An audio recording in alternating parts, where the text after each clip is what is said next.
Welcome to episode 140 of Two Dudes and Some Bullshit. My name's Dave McRae, coming to you live from the VoiceMann Studios in Toronto, Canada. He's Tony Michael in Atlanta, Georgia. And tonight is episode 3 of What If Scenarios. Ginny, Amy Steele from Friday the 13th Part 2. What would have happened if she had continued on? Ladies and gentlemen, we are live!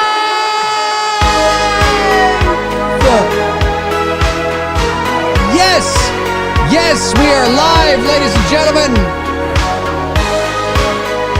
We want to know.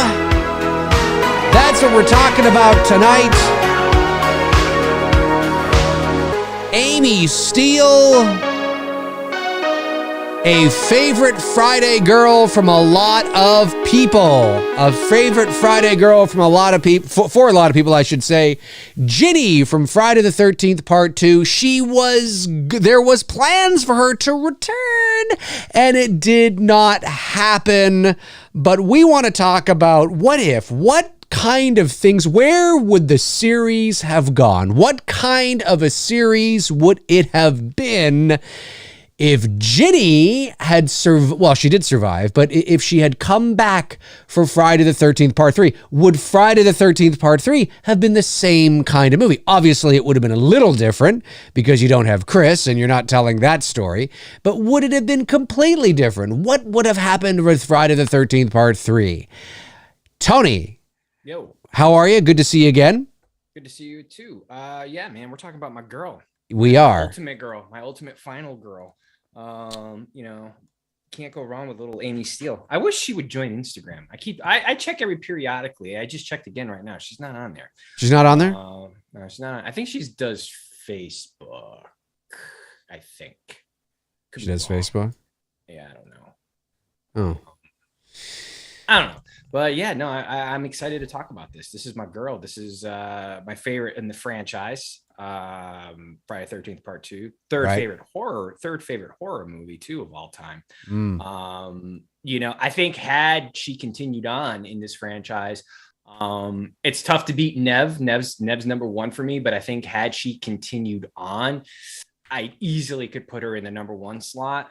Right. But because there's so much with Sydney's character, and I only get one movie with Amy Steele, it's like, you know, but one great movie. I mean, she is definitely the definitive final girl. And I believe, is she the only,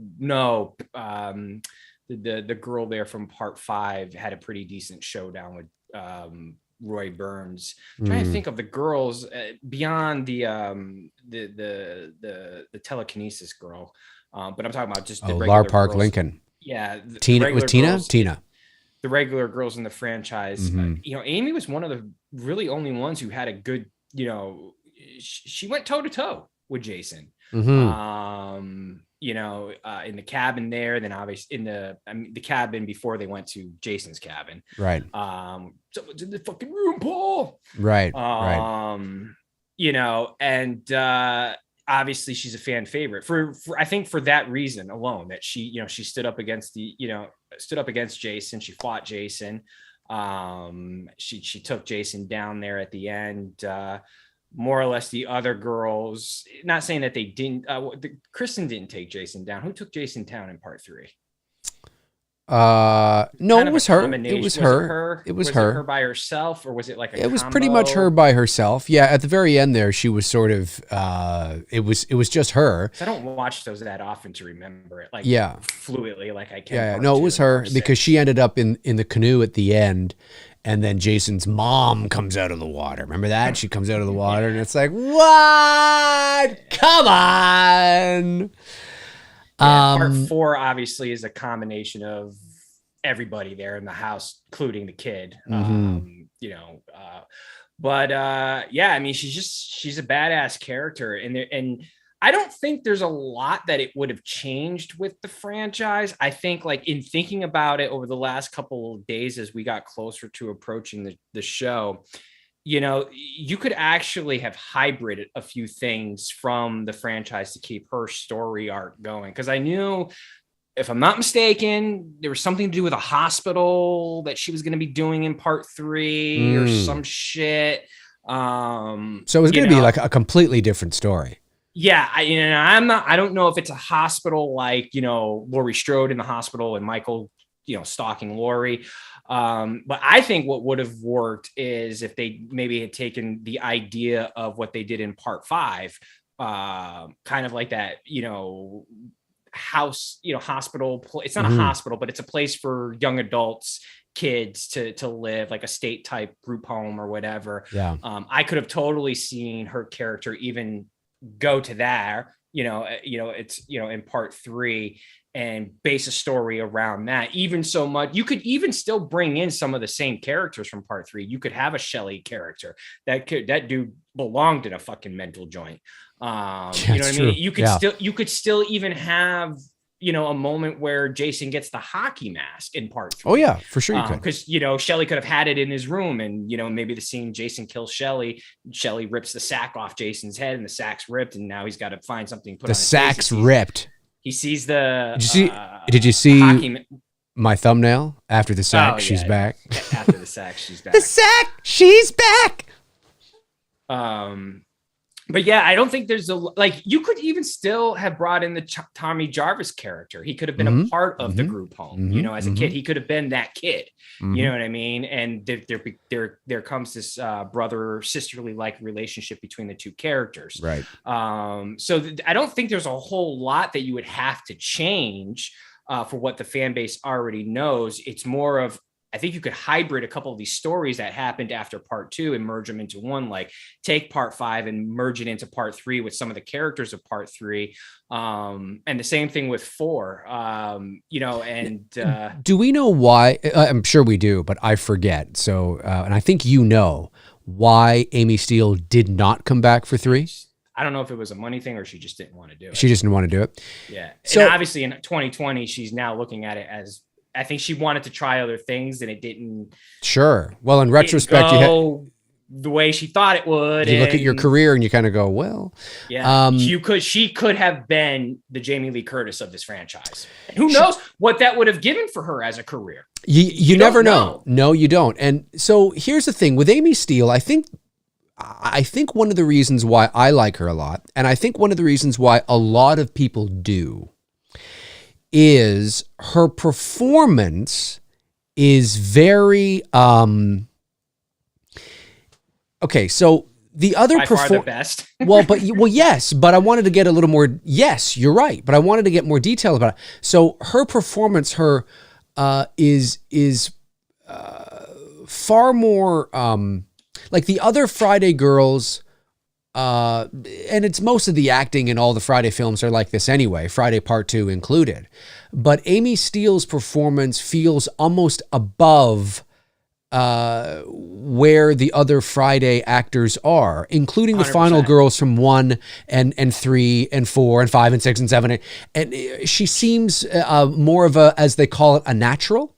It doesn't, I believe her performances, if there's something very campy about the Friday the 13th films in general, which is part of their DNA. It's part of their identity. I don't think that was necessarily the intention with the original Friday the 13th, but certainly that, even though it had a bit of that, but certainly that is the identity and where the series went. The series went very, very, very, very campy, and the acting went with it.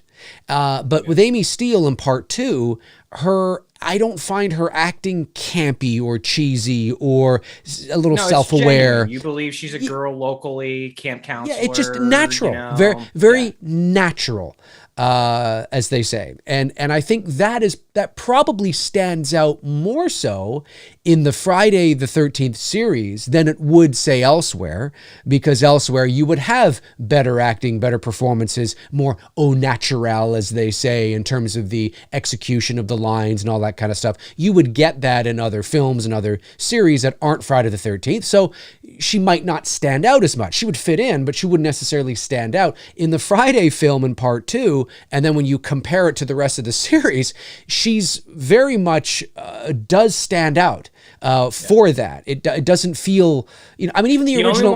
The only one who kind of brings it back to that a little bit would be Jennifer Cook's Megan in part 6. Megan's not campy. She's solid. She's I grounded. guess she is, but there's still a little bit of tongue in cheek with her because of her. Yeah, the lines that she was giving. It's because of her sauciness and because of her sort of sexual kind of. Do you know what I mean?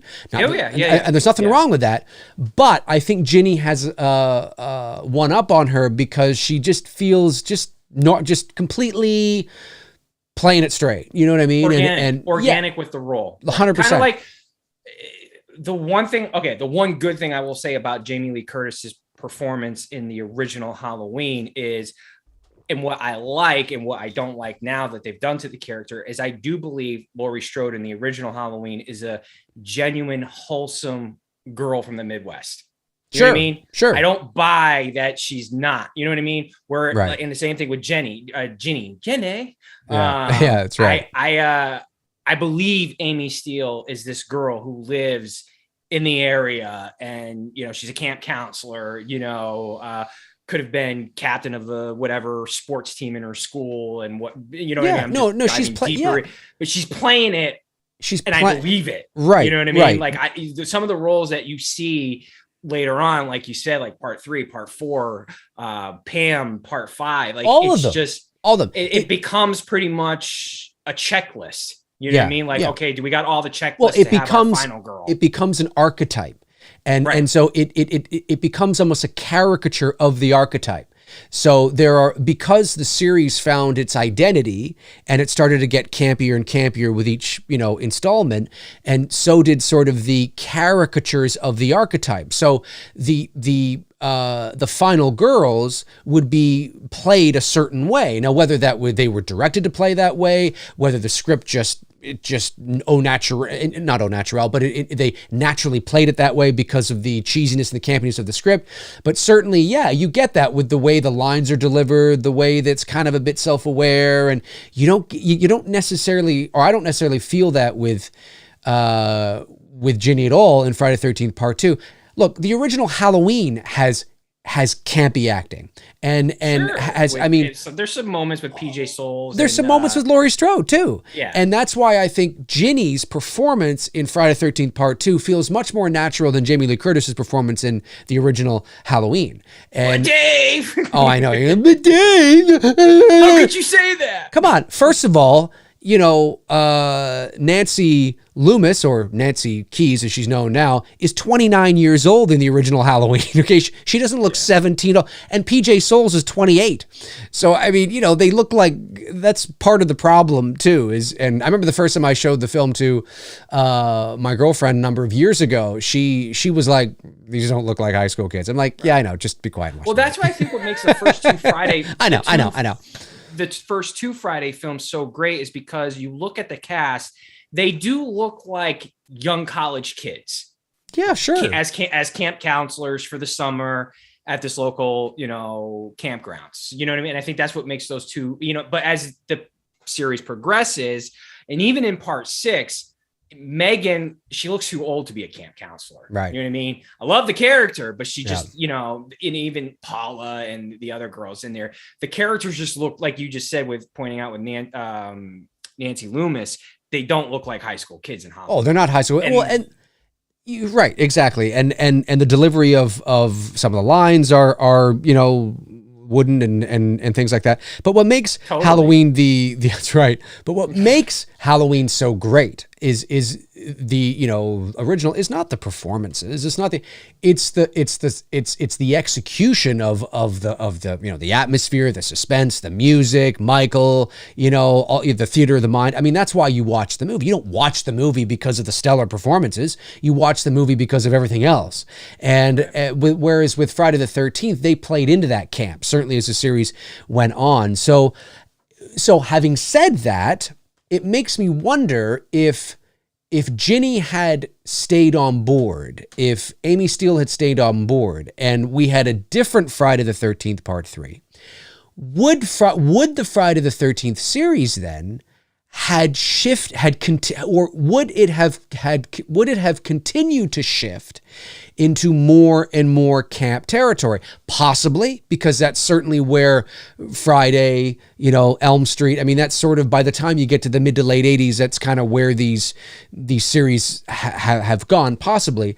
But with a solid natural actor like Amy Steele, it makes me wonder if possibly would they have written it differently not for her, but I mean, would we have gotten a different feeling of a Friday film?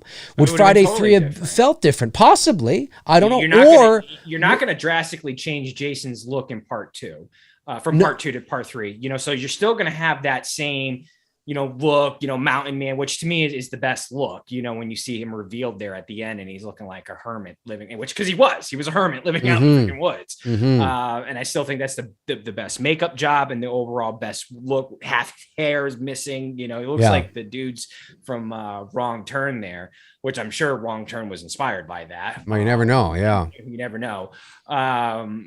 So you would have kept his look the same. And again, I'm not saying you don't bring the hockey mask in at some point. You totally could bring it in the next film. And you have a genuine moment where Jason loses his sack and, you give him the mask, whether it's the red one or blue one. I'm personally a fan of the blue stripes. So I think they could have gone either direction with the two and still give Jason his signature look, because I've always wondered what would it look like, and I just never was able to do this in a photo shoot because I didn't have the right prosthetics to do it. What Jason would have looked like if you took Gillette. It's Gillette at the end, right? It's not Dash. It's Gillette. It's Gillette. It was with the hair and the face and all that. Yeah, right. Yeah. So if you took the Gillette look at the end of part 2 and you put him in a hockey mask, that would look fucking insane. And you can see overalls, right, and you can see the hair and everything and shit. Like that would just look that'd be cool. Insane. That'd be cool. But it's possible. It's possible that it's also possible that they don't, and he keeps the sack. Right, but it's also possible that with Amy Steele that they do continue to get campier, and we just continue to see her character get campier and campier. You know what I mean? And then she has to, by process of the script, she just starts to get campier and campier, and then her character really has no agency, and she just is kind of there, and that's entirely possible as well. But the point I'm making is that because she's a strong actor in comparison to some of the other Friday girls that we've seen, that doesn't necessarily mean that the others are not strong. It just means that with the material that they were given, this is how they played it, so it's campy and all that. But it makes me wonder, what sort of direction would the Friday series have gone if she had stayed on board? You probably could have gotten. She probably would have done minimally 2 more. Maybe a trilogy of her own. Maybe. I don't think she would have continued on past a 4th film. And this could have obviously, who knows what it could have done for her. If she could have built some momentum, similar to what Jamie Lee Curtis did with Halloween and Halloween 2. Even though I know she did something in between those 2 movies, right? Or she did The Fog. Prom Night, right? Isn't that in there? I think Prom Night's after Halloween 2. All right. I think. Because I thought Halloween 2 ended maybe her it was in a horror run. No, I thought it was Terror Train that did. I can't remember. But anyways, that would have been a similar path for her. She probably never would have done April Fools. She probably would have said, I've done my 3 horror films. And who knows what opportunities it would have given her. But you know what it also would have done? I'm almost 100% positive that if, let's just say, they did do a part 3 and 4 with her, and she just decided, okay, after part 4, they even call it still the final chapter. Yeah. But it's maybe her and Tommy in the final part of this together, right. Whatever, however you want to write it. And then, same type of thing, basically same thing, but maybe change some things around where it's Tommy and Ginny killing, Jason at the end, however they want to do that. What I was going to say is, now that we're in this run here with the 2018 Halloween and bringing back Jamie Lee Curtis, it probably would have opened the door for them to say, hey, let's get Amy back. And I was just going to relaunch Friday. I was just going to ask similar thing. I was just going to ask you that. I don't think they would do it because I don't. First of all, I'm not disagreeing with you, but I don't think they would do it because I was just about to ask you. There's a number of reasons why I don't think they would do it.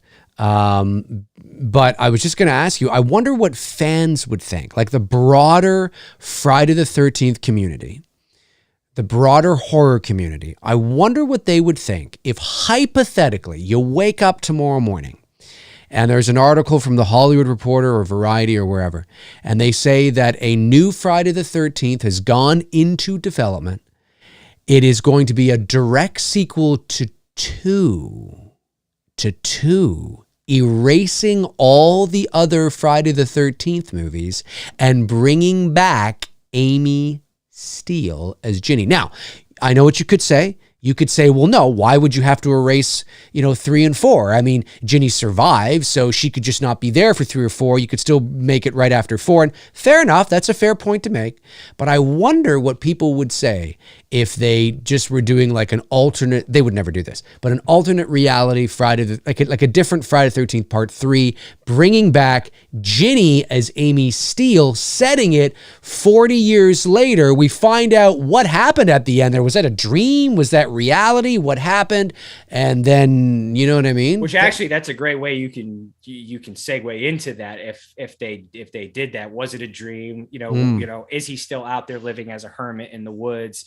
The reason why they wouldn't do it is because the vast majority of the movie going audience would have no idea what the fuck is going on.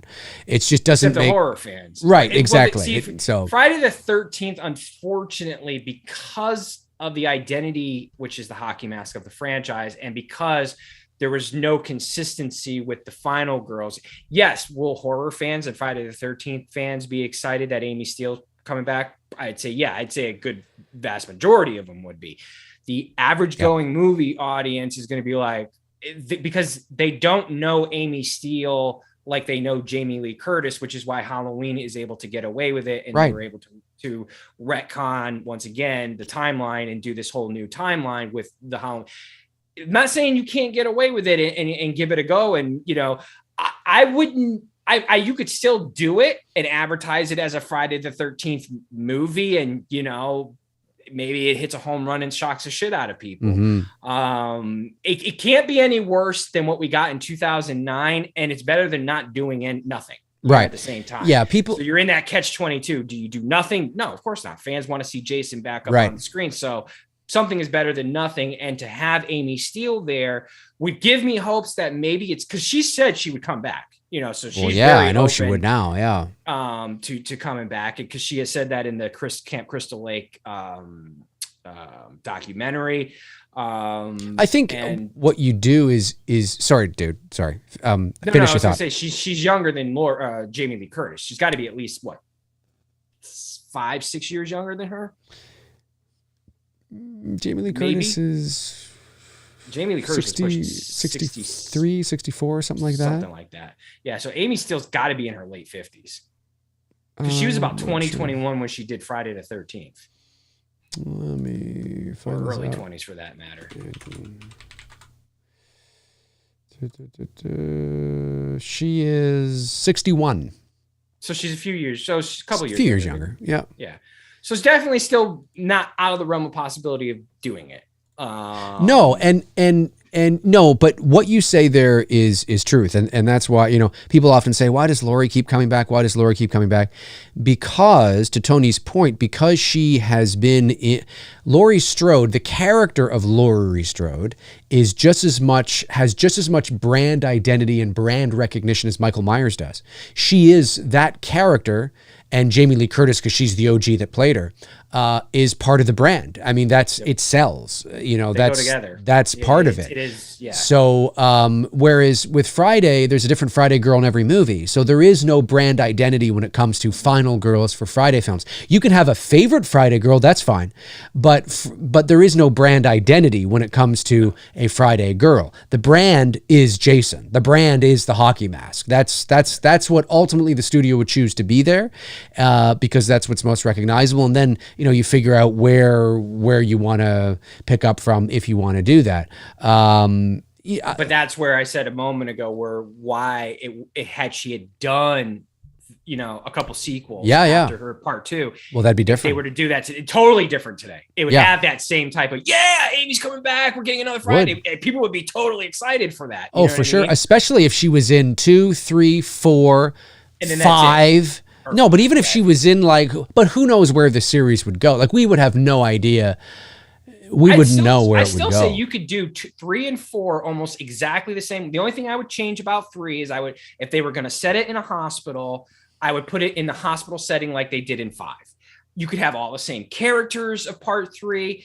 You could introduce the Tommy Jarvis character one movie earlier. And, both her and Tommy are in this, facility together. She's recouping from, this whole, incident that she went through on the lake and, whatnot. And like you said, what they could have done in part 3 is, was it real or was it a dream? Some people are trying to convince her that it was all made up, that it never happened, but it actually did happen. Right. They're trying to suppress her memories and all this shit like that. Then shit hits the fan, leading up to a final chapter, but just a different interpretation of a final chapter. Maybe, both her and Tommy are, going on, trying to get away from it. Yeah. You know what I mean? Yeah. Oh, for sure. For sure. Jason stalks them down, for a final showdown. You would definitely have to do a different part 3, because obviously she wouldn't be, going back to another camp trying to get a camp going again. I mean, she would likely could live in the area. Sure. Yeah. She would want to have nothing to do with it. And then she has to come back for whatever reason,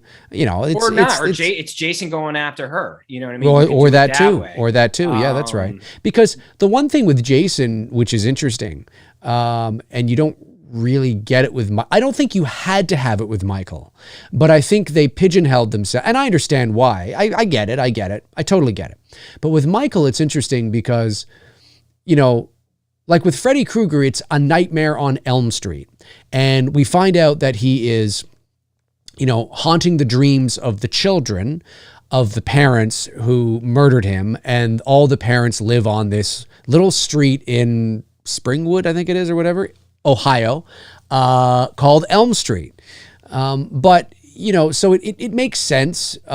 He's, I guess if you live one street over, you're safe. Perhaps maybe they should have done that. Maybe they should have just moved one street over and he wouldn't have haunted your dreams. I don't know if that's how that works. Obviously, that's not exactly true, because in Dream Warriors, they obviously are at the hospital and it doesn't work. But the point I'm making is that with Michael Myers, it always takes place in Haddonfield. They always find their way back to Haddonfield. But with Jason, the only movie that takes place at Crystal Lake is the first movie. At Camp Crystal, like at the camp. I know there are others that take place on the same lake, but they're further down. So he's in the area. So why not do what Vince has done with the Never Hike Alone series and have it take place like this? It's a big area. It's a big wooded area. Maybe he's just out there. Maybe there's other towns, on the outer perimeter that he ends up fucking chopping through, whatever. You don't necessarily need Crystal Lake, and I'm not saying you bring him to Manhattan. That was a botchery of epic proportions.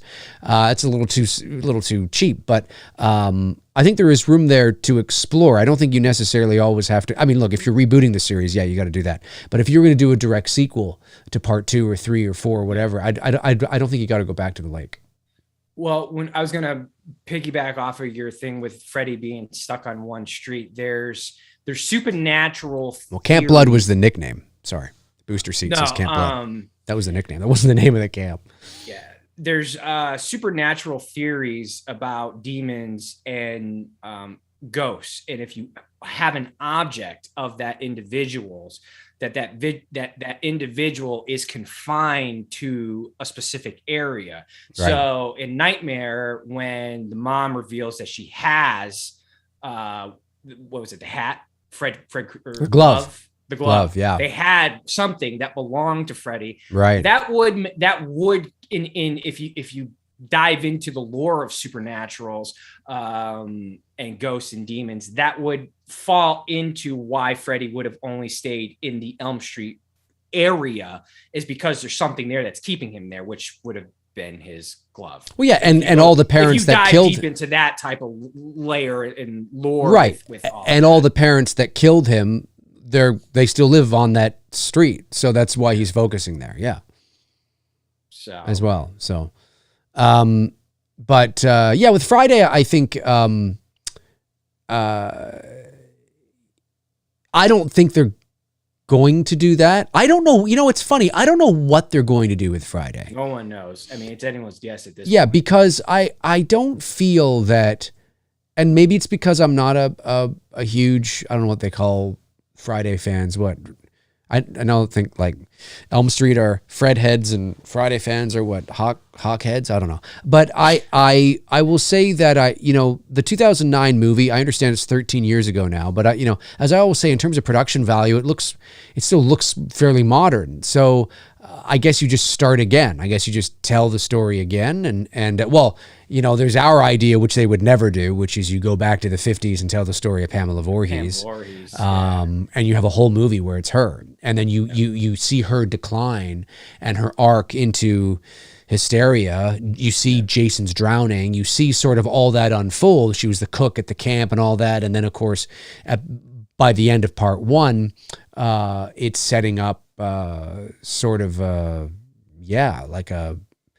might be better for a series. Now that I think about it, that might be better for a series. Netflix series. Yeah. Yeah. I mean, look, the only thing I would do if you were going to retcon everything from 3 up, and say if you were going to pick up from where 2 left off to bring Amy back, I've always loved the idea of Jason didn't actually drown.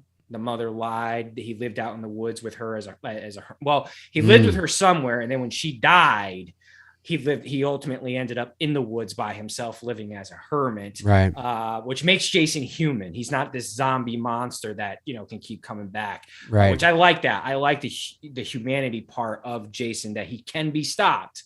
And you go from there, because that was my idea for my fan film, would be retconning everything from 3 up, starting from there, and that would be the actual story, that Jason didn't die, but because of the lack of responsibility that the counselors were showing to her son, and what was going, and like all the stuff that we were talking about in the backstory with Pamela Voorhees, she was fucking pissed. She was pissed off that her son was not looked after, nearly drowned, and this sent her on this pissed off mother rage, but she hid behind the lie of that her son actually drowned to seek her revenge. See, and I agree with you, and that's the one thing, that the closest thing that the Friday franchise has had to a final girl is a final guy in Tommy Jarvis.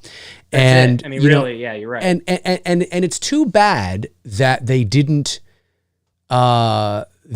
continue with that. In 7, I mean, besides 6, we never see him again until, of course, the fan films with Vince, and it's unfortunate, because that is one thing that I think that's maybe that's what people love about them. Unfortunate that it was played by 3 different actors, though. It's unfortunate that's true too. Consistent. That's true too, and maybe that's what people love about them. But the Friday films are.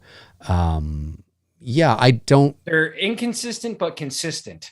Well, it's all the same. It's all the same continuity, but it gets ridiculous. Yeah, it does. The fact that Friday the 13th, Jason Takes Manhattan, I'm supposed to believe that this is the same Jason in the same world as part 2 is just insane. Nuts. It's nuts. But it is linear in that fashion, and it does all take place in the same continuity. They took jumping the shark to a whole new level with that franchise. People kept going to see it. They kept making them. It was the 80s. Everybody's hopped up on cocaine. Yeah, it's true. Yeah, I don't like anything really past. Well, I mean, I 6 is fine. This unpopular opinion, but 6 is not one of my favorites. 6 is more of like an adventure Friday the 13th. Well, film, it's just, it's kind of, it's the Don't Elm take Street. it serious. It's the Elm Street 4 of the and. Having just recently watched Elm Street, and this is going to be blasphemous to some people out there, having recently just watched Elm Street 3 for the first time in a few years last week, because I did the show there with Frank and Darren. And I let me preface this by saying I don't hate Elm Street 3. It certainly is fun to watch and whatever. But watching it, I'm just like, meh. I can, maybe it's because I'm older, but I get what people love about it. Sure, the dream sequences and the lucid dreaming and all that kind of stuff. But Freddy just kind of shows up and is there. Well, that's kind of how he is for the rest of the series. But he shows up, he makes an appearance, he says a one-liner, and then he leaves. And I just don't think part 3 is scary at all. At all. And I don't think it's scary. I hate part 1 and 2, man. I'm telling you. Those are my Elm Streets. 3 is fine. I don't think it's a horrible film. Please don't misunderstand me. I think it's fine. It'd be my 3rd favorite in the series. But I didn't like it this time watching it as much as I remember liking it. I thought, the inconsistencies with Freddy's voice and I don't know. It's just kind of, it's just the tonal shift. I'm just not really a fan of. So when I think of Friday Part 6, the same kind of thing, right? It gets real sort of kind of self-aware and campy, and the paintball stuff and it is what it is. But I think that's what makes the first 2 Friday films so great. And I think what makes part not that there 6, was no camp before, but yeah. Sorry, I know. And I think what makes part 6 is a fan favorite is because if you watch part 1, part 2, and part 6, minus the fact that Jason has this drastic look change from part 2 to part 6, the atmosphere of the campgrounds feel they feel like it's in one place. You know what I mean? And obviously with part 6, it's the first time you actually have kids on the camp site. So from that aesthetic look of the films, those 3 films have a very similar look and feel, where 3, 4, fucking 3, I don't even know like what they were trying for. The same thing, like they looks like they're in a little pond. Does not look anything like a lake, because I think in fact it was even man-made, which is what takes me out of it, that I'm supposed to believe that they're still on the same lake of the very first 2 films.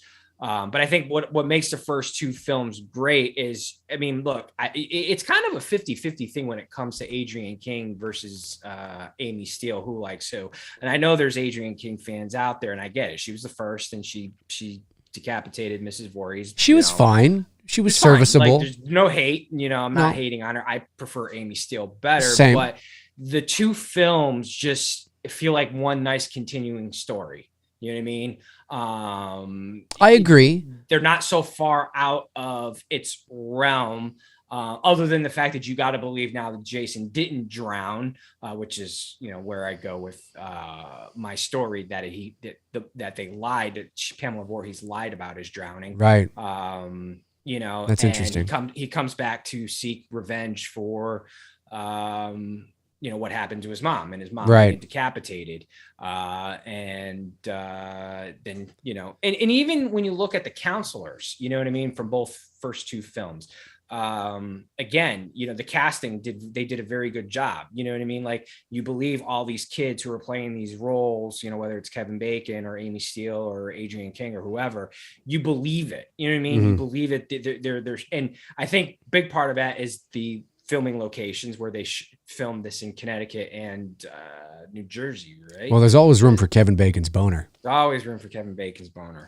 And so the chat's probably going, what? To repeat what you even said, the performance that she gives, Amy Steele, you know what I mean? It gives her just that little edge over Adrienne King. I'm not saying that Adrienne King's a bad actress, or I don't want Adrienne King fans to come, attack me. Like, who would you say? But Tony! But when you look at the 2, Amy Steele just has a little bit more of an edge. It's what I mean, like, what do you think what would have happened? Like, how would you have approached it, back 1980, whatever, and you're like, okay, Amy, we're bringing you back. How would you have approached it from, to continuing her story, for a film or 2? Well, what makes sense to me when I think about it, especially the quick turnaround, right? I mean, you have, Friday the 13th is 1980, Friday the 13th part 2 is 81, part 3 is 82. So, I mean, they were, dishing these things out really fast because they were made for fairly cheap and making a shitload of money. So the studio wanted to get them out really quick. So you don't have a real sort of time to breathe. And off the top of my head, I think to myself, well, what's the logical thing here? I mean, mean, if Amy Steele is returning to reprise her role, she's likely not going to, want to return to another camp anytime soon. I would first, the code I'd want to crack first is, what does the ending of part 2 mean? Was it a dream? Did it really happen? And then I got to figure that out. And I think the last we see of her, she's being taken off in a stretcher, right? And put in the back of an ambulance, whatever. Was that the last we see of her?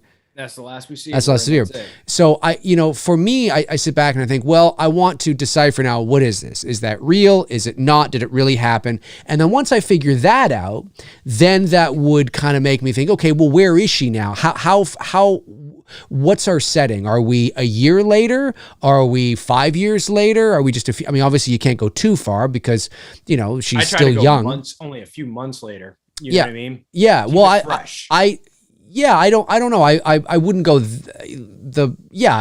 I don't know. But those are things that I would think about. And then what's the setting, and what is Jason? Is he coming back for her?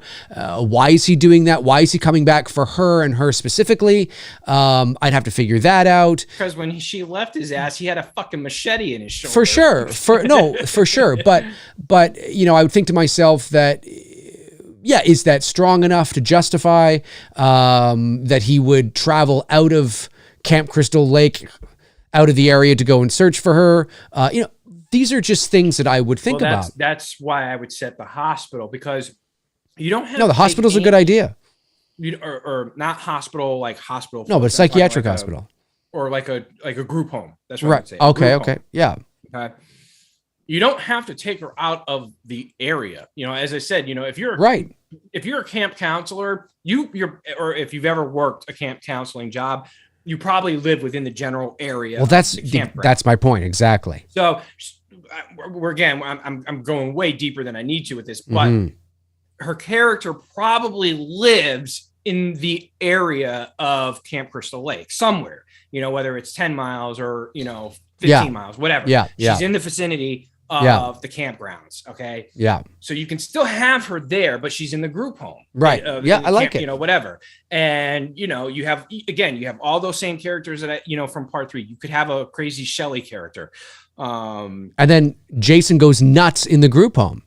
Yeah, that's what I'm saying. So killing basically people. That's where she meets Tommy. All the type of kills that you see in part 5. That's what you said earlier. Yeah. Plant them in part 3. Right. You know what I mean? And Jason just goes on this batshit fucking warpath because he's pissed off, that she escaped him. Right. And he's after her. He is dead set. For sure. And you could even have you could, well, she didn't want to come back because of the whole stalking issue, so that might have been hard to do. But let's say that didn't happen. You could have brought back Allison. Right. Adrian King, right? Adrian King, excuse me. Alice is her real name, and not her real name, her character name. Well, she did, but we didn't see it. So you could hypothetically, you could bring her back and have her in the home as well.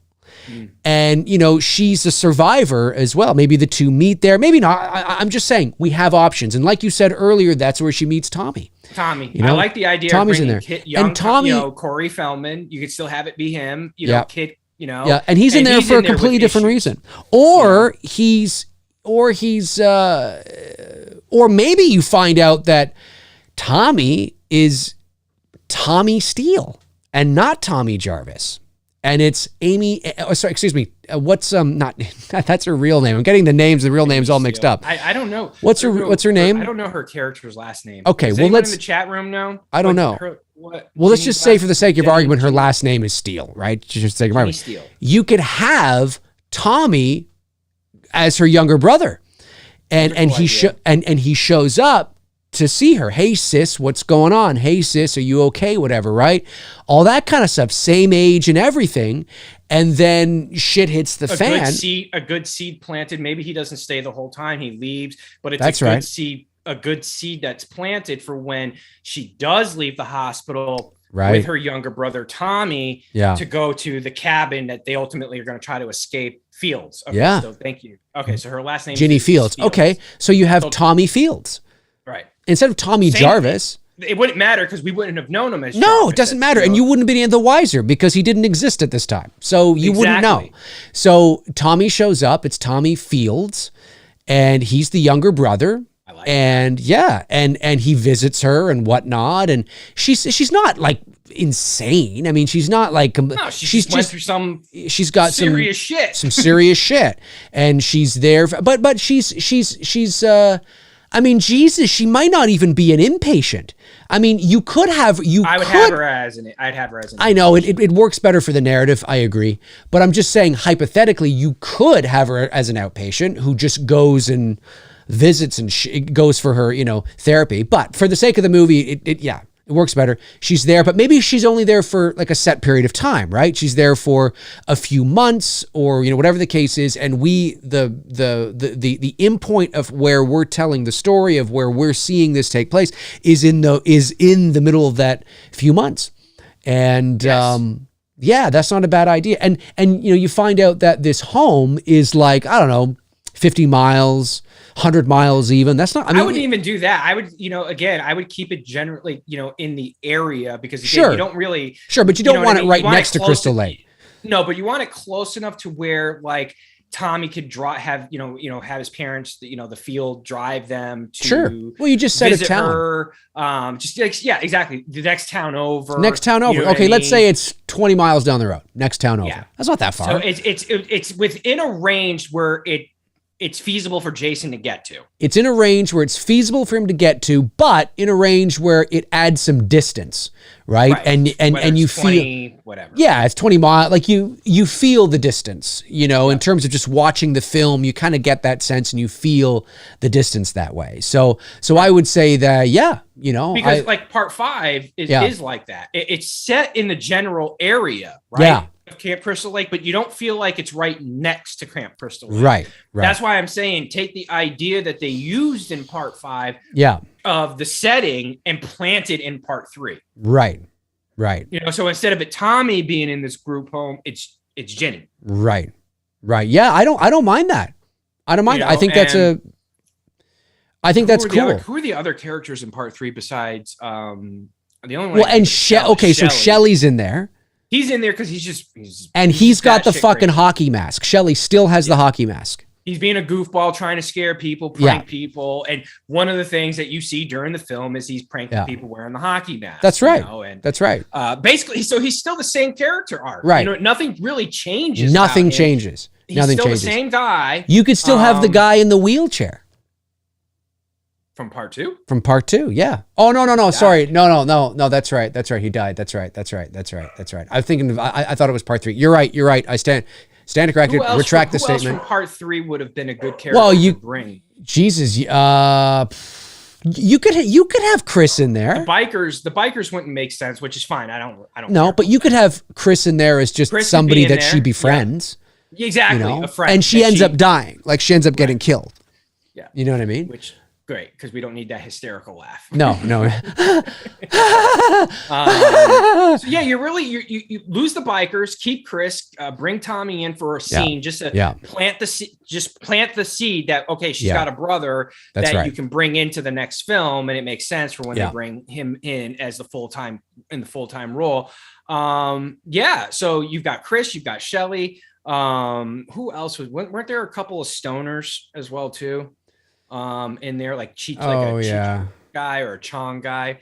So you would just have to maybe bring the ages down because you're talking about a group home, right, which is meant for young adults. Well, it would be like the group home in 5, exactly, but it would be different, obviously a bit. It's more like I think it would feel more like a kind of like a hybrid between 5's group home and Elm Street 3's hospital. Do you know what I mean? It would almost feel like a hybrid, so not quite as big as the Elm Street 3 hospital, but maybe I would just use the house that they had in part 5. That was a good size. It was. I imagined it a bit bigger though, with more people. Yeah, just a bit bigger.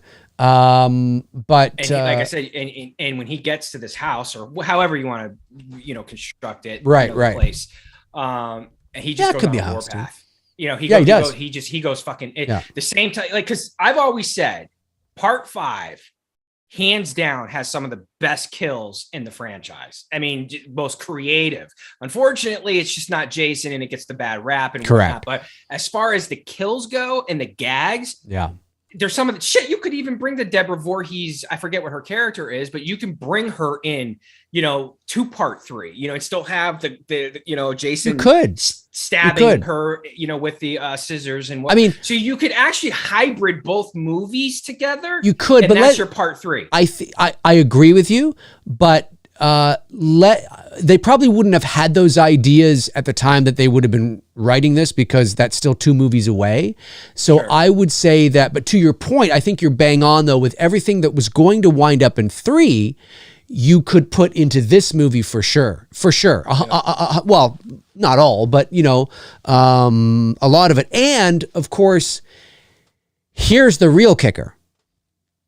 We have to remember the time period. We have to remember what was kind of making a little bit of a comeback at that time, in terms of the gimmicky nature. What's the gimmicky nature of Friday the 13th Part 3? Oh, 3D. 3D. So do you have it as 3D? And do you still have that opening? I don't know.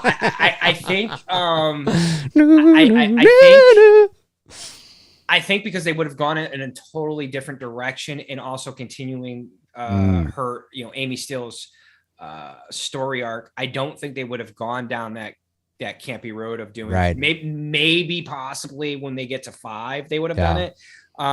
But what they still could have even done. Okay, so they defeat Jason, or they think they defeat Jason at the end of part 3. Oh, and sorry to interrupt. I just want to say, and by the way, to your point, yes, he gets the hockey mask from Shelley. He's got the long hair and everything, and he's still in the fucking overalls and flannel. He just it's the look of Gillette at the end of part 2, but he's wearing the hockey mask. So you still bring the iconic, you know, hockey mask look, and he gets it from Shelley, whatever version you want, the red one or the blue sides, whatever direction you want to go. I don't care.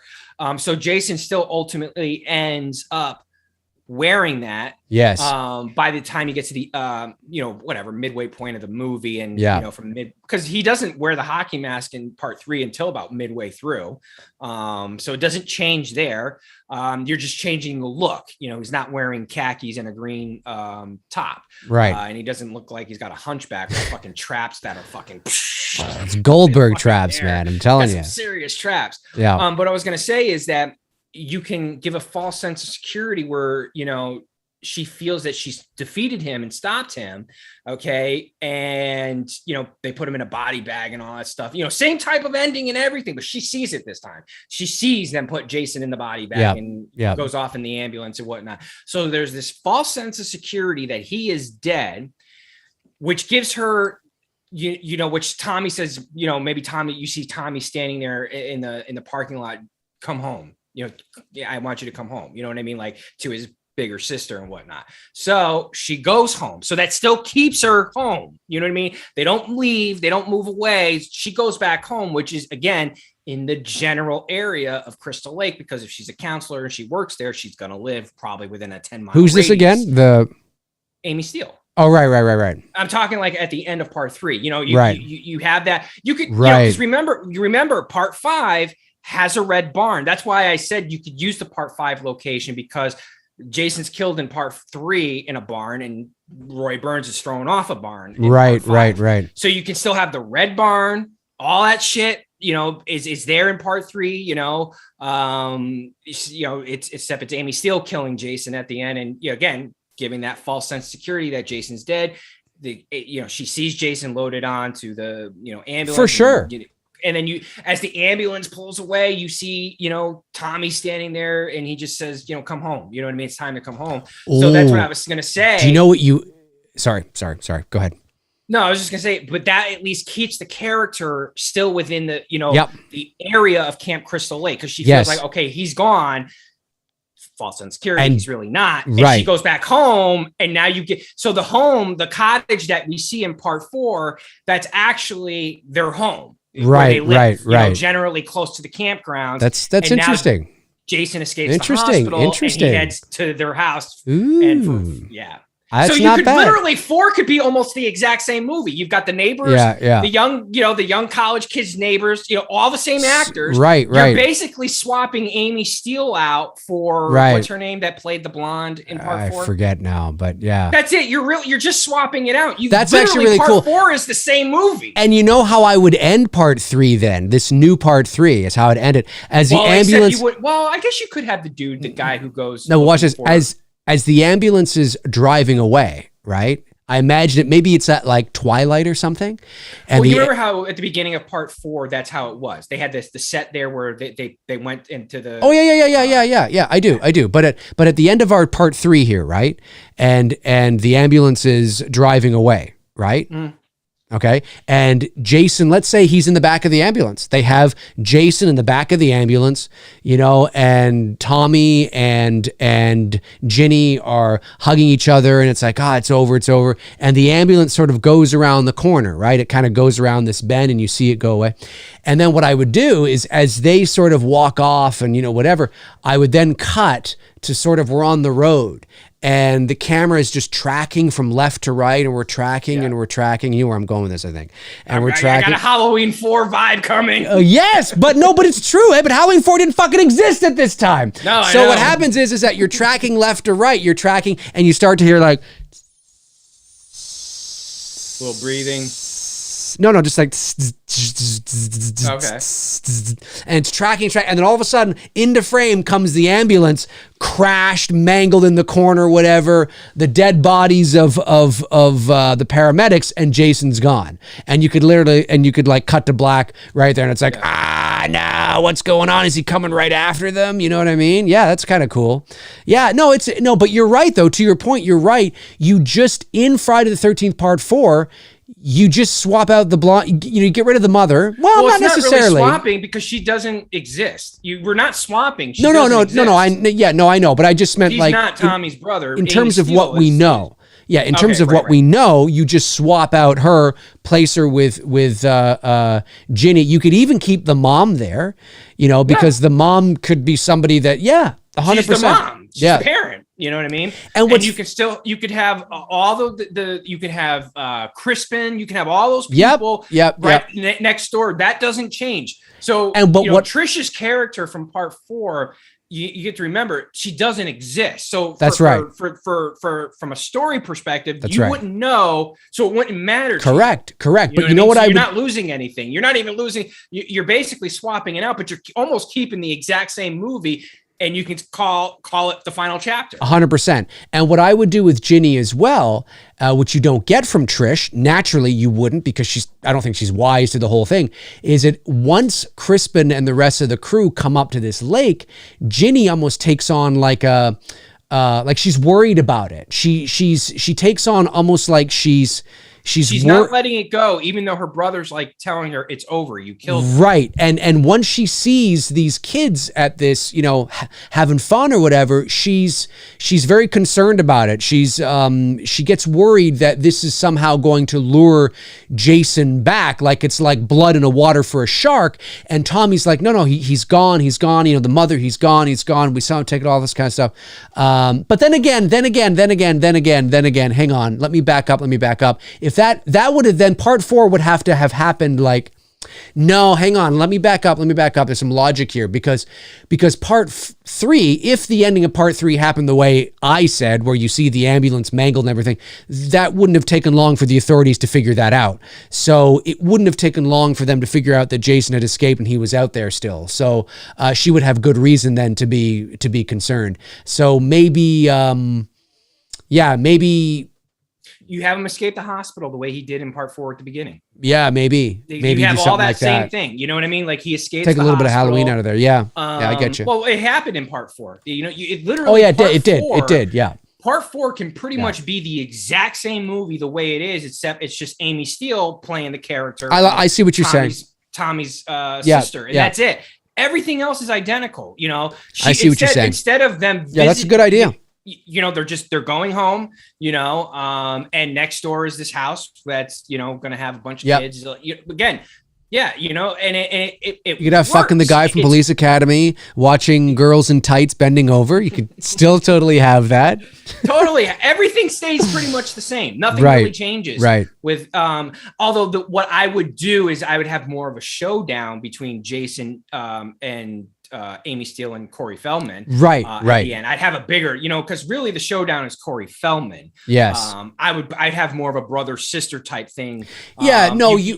Sorry, go ahead. No, that's it. I was just gonna say I would have the two of them really giving it to Jason at the end of the movie. Yeah, it's clear that for me, if I was writing it, I would favor more Amy Steele because of that. Sure. You're right, because you've established her as the final girl. Certainly in part 2, part 3, now part 4. The emotional weight of the journey sort of begins and ends with her, and Tommy's just kind of in there. I mean, he's not useless. He has some agency and he helps out and, you know, all that kind of stuff. Sure. But yeah, it absolutely falls and rises and falls. You with, could even have that freak out moment at the end. Maybe when Amy does stop Jason, and he's on the ground there, and he's hugging his sister because I see. And then all of a sudden he just, for whatever reason, he flips. Maybe you see Jason move, maybe you don't. Right. But he pushes Amy away. I'm calling her by her real name, but whatever. Yeah. You know who I'm talking about. Yeah. He pushes her away. And he grabs the machete and he just, because he's pissed off that this dude did this to his sister. That's right. You know what I mean? For so long. And he just goes batshit crazy. But you see what happens, what's so great about our idea here is that, you know, it gives emotional consistency to the franchise. Whereas, you know, you have a familiar, consistent arc that you're watching that you become emotionally attached to.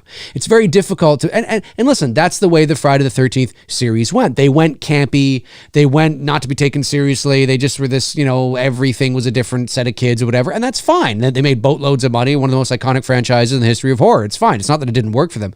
But again, the point of this show today is what if? What if Amy Steele had come back? What would the Friday the 13th franchise had been? And Tony and I today have laid out something that's actually pretty cool. You know, some options there and some ideas. And I really do like your idea about the group home / little hospital or, you know, whatever it ends up being. Right. She's there. And that's where Tommy is. Tommy's her brother. So he's Tommy Fields.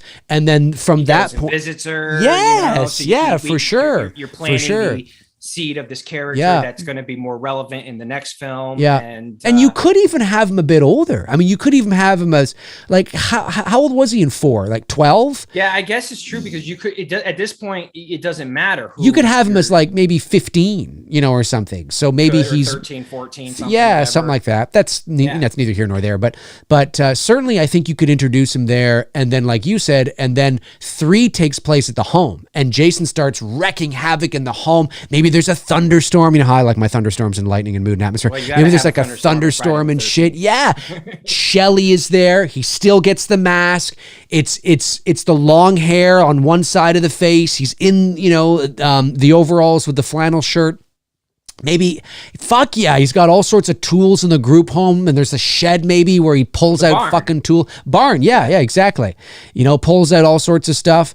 And then 4 can be sort of the same film, really, at the end of the day. Well, you know, I mean, there's some adjustments, but what keeps everything still within the area, because people, you know, you go like, well, why does she continue to stay? Is it's that false sense of security that she kills him at the end of part 3, exactly the same way he dies in part 3 already. You know, you're just taking away the 3D element, and you know, she throws him off and he's hanging there and he snaps his neck and he falls down and that's it. The end. So she thinks she's finally defeated him. Yeah. So she's just going home. You know what I mean? You don't have to move out of town. You've stopped the monster. He's dead. And so you're going back, but really going back for her is actually putting her closer. That's right. She lives closer to the campgrounds. Right. You know, so it's you.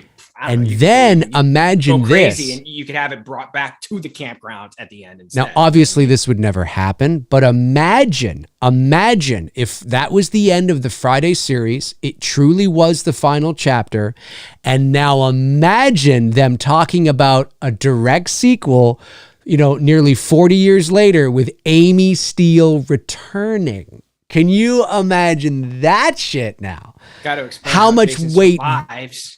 Sorry? Well, I guess there is a way you could. How do you explain Jason survives if in a 40-year later you could steal the idea of part 6? Yeah. No. Instead of you'd have to figure it out, of course. But instead of making Jason a zombie, they go to Jason's grave. They, because she hasn't been able to find closure, like Tommy couldn't find closure. Yeah. Maybe both her and Tommy go there. Who knows? Yeah, maybe they do. They dig up the grave only to realize the body isn't there. Or Amy. Ooh, that's interesting. The body isn't there. The body's not. They discovered that the body's not there. It's like, wait, what? Like, where is it? How's this even possible? So they go to the cops. You know what I mean? Right. Why? There's no body there. And they're like, what are you talking about? There's no body there. There's no body there. And now she's crazy. And, right. It's like, what the fuck? Yeah. And they go to the cemetery just like they did in part 6 initially. Yeah. And the caretaker covers it up. And so Tony, you're on fire today, boy. You're on fire today. You're on fire. You're taking some ideas that have happened. So it brings it to that Jason didn't die and he's still out there. And I don't know. Maybe they've reopened the campgrounds or something like that. And I could see that 40 years later. Sure. Yeah. They're reopening it and you can have it in the same place that they filmed it in here in Georgia. And so she realizes that they're opening it and she's like, fuck, there's no body. So she's going to go to the campground to try to say, you could have literally, it wouldn't be the same actors and actresses, but you could have the same story of part 6. And she's going there to try to, she's afraid that these people are going to get killed, you know, and the cops think she's crazy and that she's stirring up trouble that doesn't need to be stirred up. That's it. So it's almost like the same, it's almost part 6, but set 40 years later. Right. I got you. Some minor I gotcha. Yeah, I gotcha. And then at the end of the movie, Amy Steele kills Tommy with a pair of scissors, and she's wearing the mask, and she's at that. Right, exactly. No, I like this. It's, you know what? It's what if. It's what if. It's what if scenarios. We've laid out a plausible what if scenario that may have. Now, it definitely would have changed the tone of the Friday the 13th series. It would not have been as campy. It would have felt more like Halloween, I think, in terms of its seriousness. Kind of taking itself a bit more seriously. But the reason why we chose Amy Steele to do this with, again, is because, like we said at the top of the show today, is that this is somebody who is one of the most beloved Friday the 13th final girls. Yeah, she's my favorite. And I think it has everything to do with her performance is very natural. It's not a campy performance like the other Friday girls, or maybe a little too stage-like, a little too theatrical with the performances and the screams and this kind of stuff. She just comes across as just natural. She doesn't come across as sort of like, well, like I said earlier, like she's a caricature of the archetype, which is what you sometimes get in these films. So yeah, I think it would. I'd love to see her. Now, I mean, what they're actually going to do with the Friday the 13th series from here on out, who the hell knows? I think it's a very low probability that you'll see any of the original Friday girls return. I think it's more likely, although maybe not. It depends on. You could get away with doing it with Amy Steele. It's not going to. Within the community, it will be exciting, but on the broader perspective, it's obviously not going to generate Halloween 2018. And because unless it's so good that the reviews are like, you need to go see this. You know what I mean? I think what they would do is they would, if they were going to go back and do something like a Halloween 18, again, it's even easier with Elm Street because Heather Langenkamp was in 3 of those movies, and she's so identified with that. But with Friday, you can't do it unless it's Robert as Freddy. It's not true. As people think that, but they're just. I know that, but yeah, it's not true. I won't go see it if it's not Robert. Then don't go see it. Yeah, exactly. Yeah, you fucking will. Don't. I hate that. I'm not going to go see it if it's not Robert. Shut up. Yeah, you will. You'll be first in line to buy tickets because you can't help your fucking self. So it's totally true. I mean, come on. I fucking hated Halloween 5. Was I in line to see Halloween 6? Yes, of course. You and I both were. Of course. Come on, shut up. It was the most disappointing movie experience of my life. Well, because you don't know if it's good until you go see it. The real test comes, are you going to buy the shitty movie you don't like afterwards? And then there's always the excuse, yes, because I'm a completist. Okay, all right, fine, fair enough. If you really are. I know there are people that like to have, completions of everything, and that's fine, that's fair. But I don't knock anybody for going to see it, because you don't know if you like it or don't like it until you see it. So I may have put my foot in my mouth with my brother, and I forgot I didn't tell you this. What happened? Well, we were talking about, the shit that's going on with Halloween Ends, and just like, the rumors, right? Right. How COVID could be a thing and all this stuff like that. And I've always said, I will never own the worst Halloween film in this franchise. I just refuse. I won't buy it. I won't. So he's like, well, for you, what is that film for you? Right now it's Resurrection. Right. Okay. I don't own it. I don't own a VHS copy. I don't own DVD or digital as of right now. He's like, my brother's like, well, you said if they do COVID as a center point, that will be the worst one of the franchise. And because he saw the show that we did a few weeks ago on it, and he might even be watching right now. And what's your brother's name? Nick. How you doing, buddy? And so when I said that, when I made that comment, he's like, you realize what you just set yourself up for, that you'll have to buy Resurrection, because if Halloween Ends goes in the direction, where we think where it's going, and how you said you would walk out of the movie theater if COVID was playing a huge part. I said, and I covered myself in that stream, I said, if it's a throwaway line, all right, fine, I don't care. But if they make it like where you're seeing people wearing masks throughout the entire movie, and they make it such a big deal, and it gets more into the political arena, I'm going to fucking walk out. And yes, at that point, you'll have to go purchase Halloween Resurrection. I'm going to have to go purchase Halloween Resurrection. And I'm like, Jesus Christ, don't do this to me. There you have it. But yeah, there's a lot. These are cool ideas. These are cool, on this what if. I really like the idea that you set out here, and I mean, you set the premise. It doesn't change what we know in the familiarness. No, it doesn't. It doesn't. It doesn't. You laid out the premise by introducing the home hospital kind of thing, and that was a great idea. And then I introduced Tommy as her brother, which I think was a cool addition to add, and bringing Jason there. No, I think we laid out an interesting premise for an alternate Friday the 13th Part 3 that makes sense. And then, like you said, piggybacking off of that, then you introduce 4, and there's not really much you have to change. I mean, there's always little things that you would change, of course, but overall, you could have it relatively the same. Yep, same kills, same actors. Yeah. It's just the sister to Tommy is Ginny. Yeah, and I would have Ginny. I would have her give Jason the final blow. Yeah. Until that moment, which her brother thinks that he's not quite dead, and he flips out. So you still have everything is pretty much the same. Yeah. It doesn't change. Yeah. And then stealing ideas from Part 6 to set it 40 years later. How do you bring it back?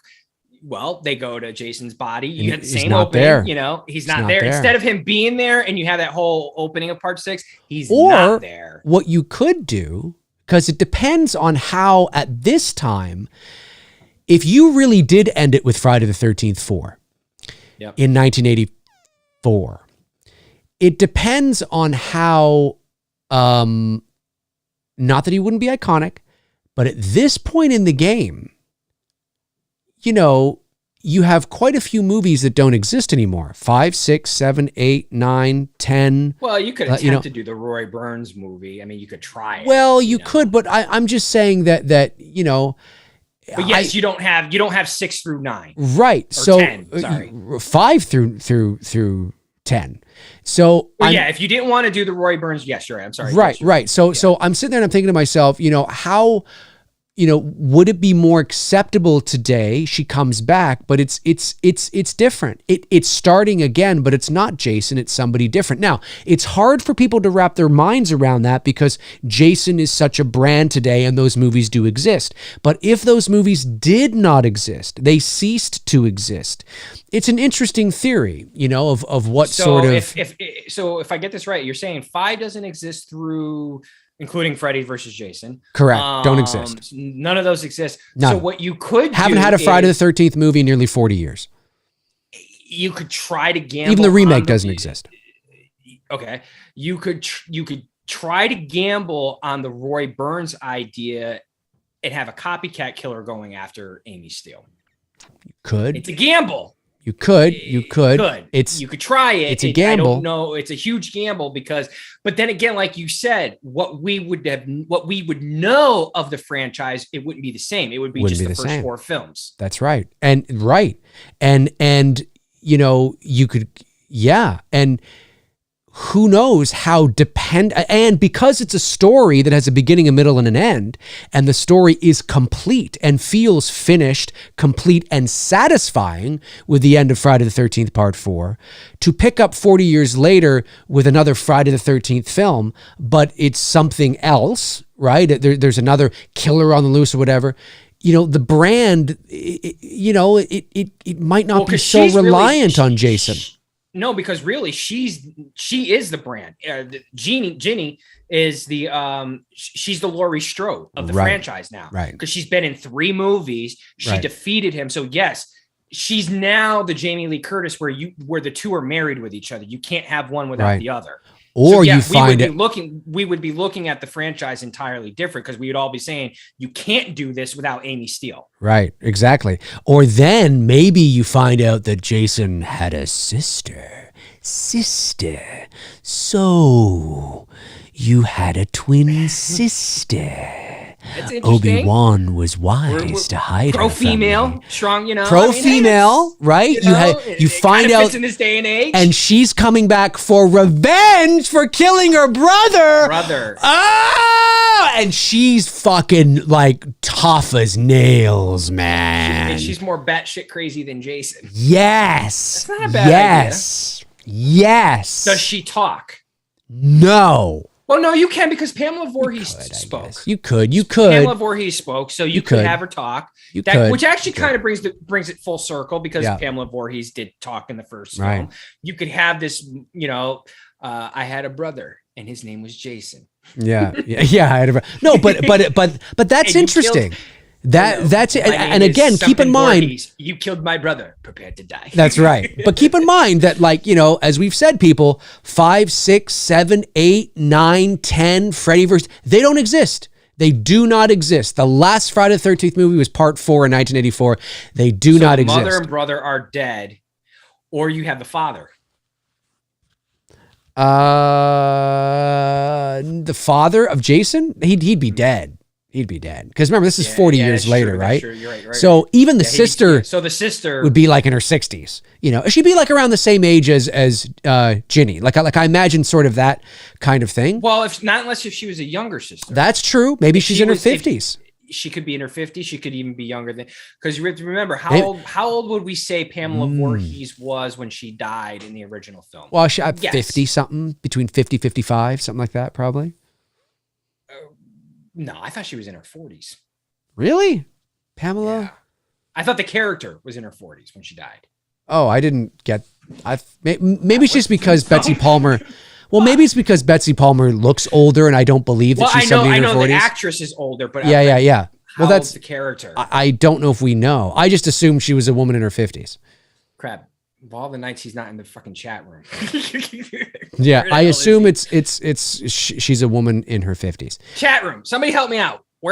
How old was Pamela Voorhees in the first film when she died? Yeah. You'll see where I'm going with this in a moment. Yeah, no, but you're right. Maybe when Jason died, let's say 49. Okay, so they're saying 49. Are they say? Well, okay, but see, they're saying. If Betsy Palmer was born in 1930... No, not Betsy, the actor. Right. Character. We're talking about the character. Right. Pamela's... Okay, so she was 49. Okay, I guess I could buy it. So, we can arguably say that it's very possible that in 1969, she had a daughter. Right. At 39. Well, you can even say 40. You can even say in her 40s. She had a daughter. Say when Jason was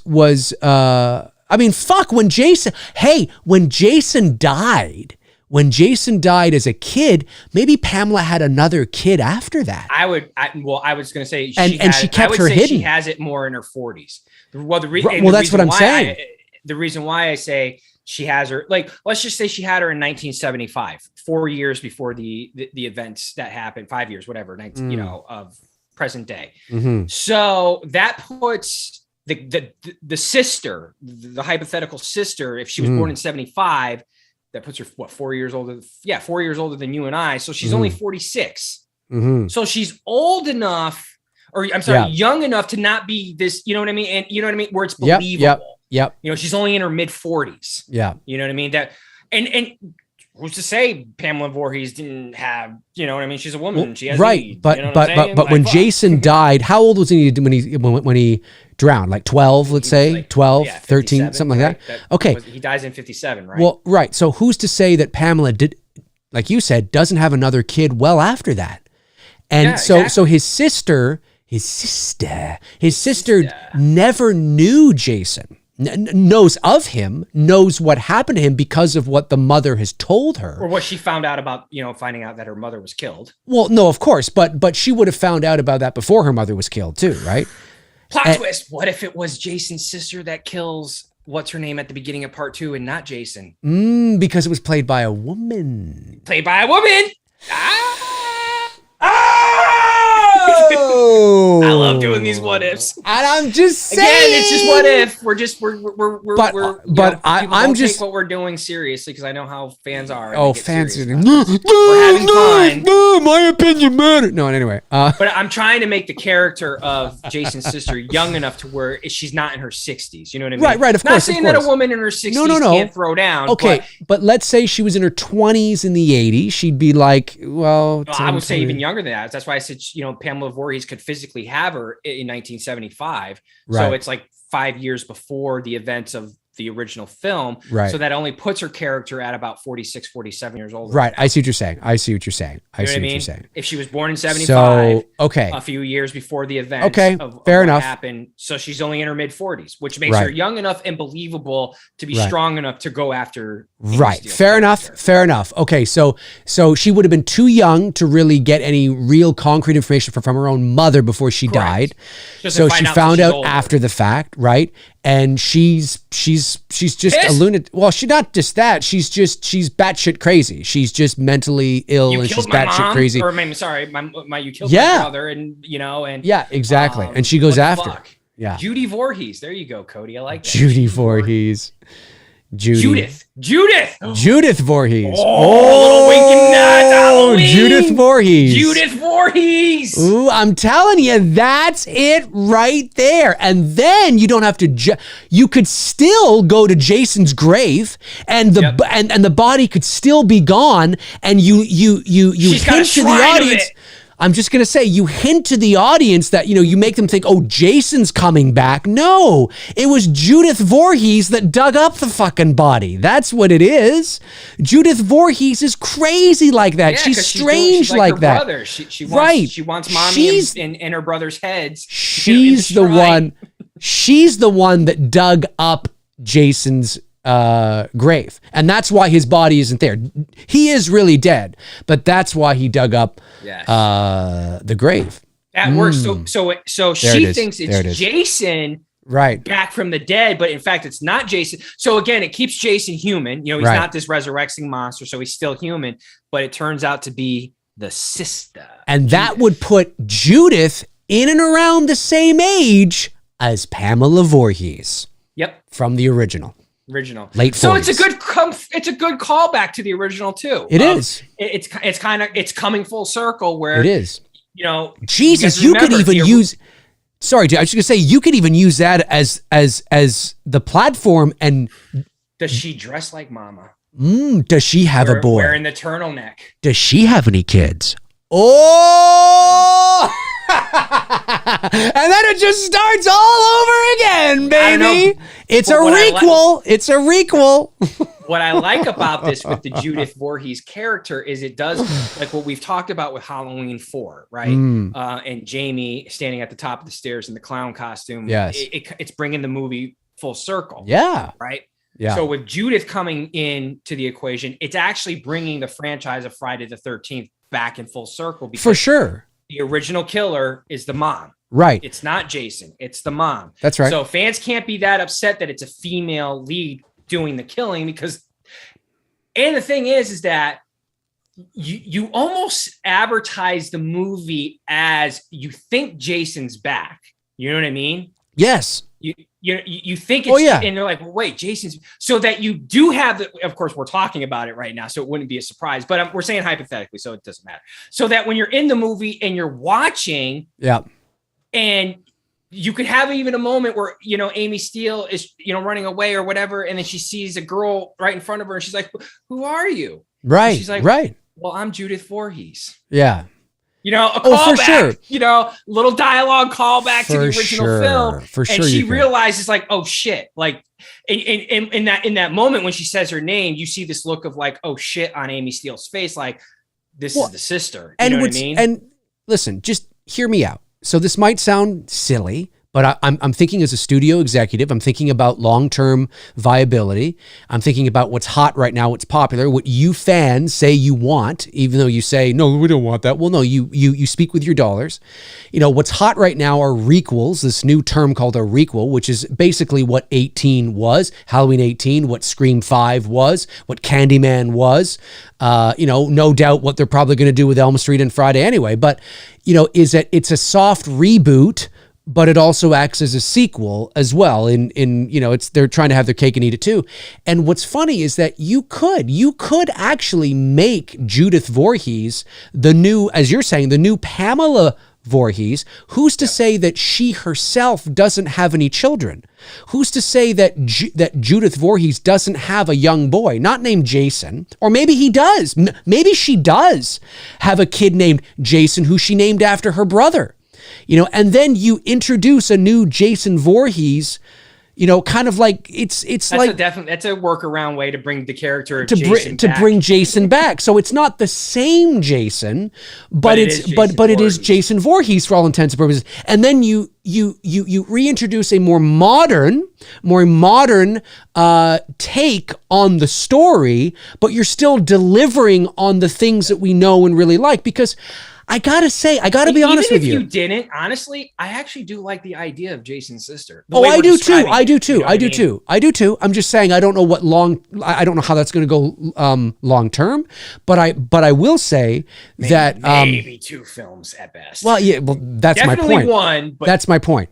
You're stretching it past 2. But here's why I say this is because it's not the 1980s anymore, folks. And although there has to be something that is done with Friday the 13th. I know there are people that say, why is it, before the lawsuit, they would say things like, why is it taking so long? It's just a bunch of, kids at a camp getting slaughtered by Jason. Okay. And to a certain extent, that's true, but there's no long-term appeal and longevity in that in 2021. You need more. This isn't the 80s anymore. You need more. You can get one movie that's like that, but you're not going to get 9 more movies that are like that. It's a different time. The horror genre has evolved. It's a very different time. You might get more movies like that straight to, streaming or something, which is why I think that if you want that more long-term, streaming series makes more sense. But if you want Jason in the theater, wide release box office, that's why I think, reintroducing Jason in a different kind of way, but it's still Jason, but it's essentially his nephew with the same name, but you have an opportunity to introduce a more modern sort of take on the story in the franchise, but make it equally as like sharp and maybe even make it a little more mature, not as campy, right? More serious and fucking violent and shit and all that. I don't know. I think it's worth exploring. If you went down the Judith Voorhees sister avenue, you could you could steal the idea if you wanted to make multiple films with the character, like her own trilogy. You could steal Halloween's idea and make it all in one night. You could do that. You could do that. So, you know what I mean? You could have this continuing story where it begins on Friday the 13th, and it goes all the way throughout the whole night, you know, whatever, into Saturday the 14th, whatever, it doesn't fucking care. But you know what I'm saying? So you could steal that idea. Yeah. And that's where it would work for multiple films with the Judith Voorhees character. You couldn't get away with it if you were going to let time, a lot of time pass. That's right. I don't think you could sell it that way. But if you were selling it as, look, this is a trilogy, it's happening all in like one fucking day. Right. Okay. Right. But we're breaking it up into 3 fucking films or 2 films, whatever. Yeah. That could fucking work. Yeah, I get you. I would do 2. I don't think 3. I mean, I know people want to do trilogies, but I think 2 would be enough. Well, it depends if the story. Yeah, exactly. What's the story? Geeked Out Turtle Fan 41 says Amy kills Jason's sister and the sister's little boy restarts the cycle. That's exactly what I'm saying, right? That's exactly what I'm saying. Second one, right? Yes. Right, exactly. Where it's so it is Jason Voorhees. It's the original Jason Voorhees' nephew, but he was given the name of his brother, of his uncle, by his mother, who's his sister. And you restart, and then there's an opportunity to reintroduce a new version of Friday the 13th with Jason that we know, but you make it maybe, for modern audiences, for modern times.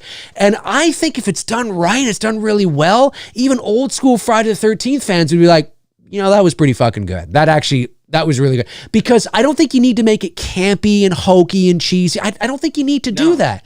I think you could make it quite fun and serious. Or here's another option of what you could do. Let's just say you didn't go down the road of the nephew.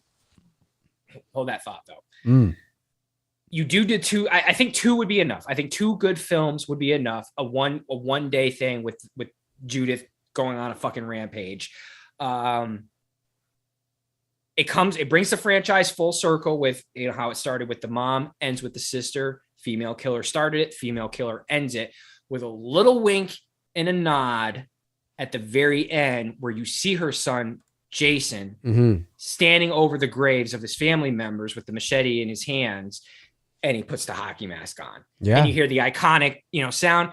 And whether you continue on from that, it doesn't matter. Right. I get you. You can leave it as that, ambiguous ending of Jason standing there. Everything is complete and he's still out there. It's Jason Voorhees, and nephew. Look, I know there are a lot of people that are going to be like, no, that's crappy. Well, then have fun having your Friday the 13th 09 reboot again for one movie. Right, fucking Jason 10 fucking outer space. You know what I mean? Well, I gotta say, our idea is a little bit fucking better than seeing Jason flying to fucking Mars. It's subjective, but at the end of the day, what Tony and I are trying to think is what would be a setup for potential of longevity. If you just want to have another Friday the 13th film that tells the same story over again, that's fine, but you're not going to get a series out of that. It's not the 80s anymore, folks, in case you haven't noticed, and nobody wants to go back to the movie theater seeing the same movie 17 times over again. Although, having said that, there are people that will. But I think that, you have an opportunity. I think there's an opportunity to reintroduce the story in a fresh way, but still feels like it's honoring the original. And I don't think there's anything wrong with that. Like these people that get so pigeonholed into one idea, no, it has to be this and only this, and that's the way to do it. No, Robert Englund has to come back. He's 75 fucking years old. I don't care if he's 98. Bring him back. I mean, it's like, God, you're so locked into your nostalgia that you're blind. And it's like, in case you haven't noticed, you're also 40 years older, and it's like, take a look in the mirror. We ain't young anymore. And I think that it's not that you reinvent certain things, it's that you do it in ways that don't disrespect the source material, that don't disrespect and insult the audience, that don't insult your intelligence, that don't, that honor the characters and the story that's come before. That doesn't mean it's going to be successful, but you can always look at a reboot or a remake and look at it and go, okay, I get maybe so, but you know what? well done. Okay, I see what you did. And maybe it's successful and maybe it isn't at the end of the day, right? But at least it's something that they're trying to honor what's come before while pushing things forward. Because listen, I'm telling you right now, I think I hear so many people, they should just reboot the Friday the 13th, series. Well, good luck with that.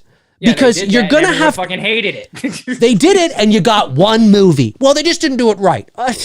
Right. Okay. They just didn't do it right. Because the track record of reboots and remakes have been proven to be successful. You've got to do something that other than Texas Chainsaws. Right. I know someone was going to say that. Someone will.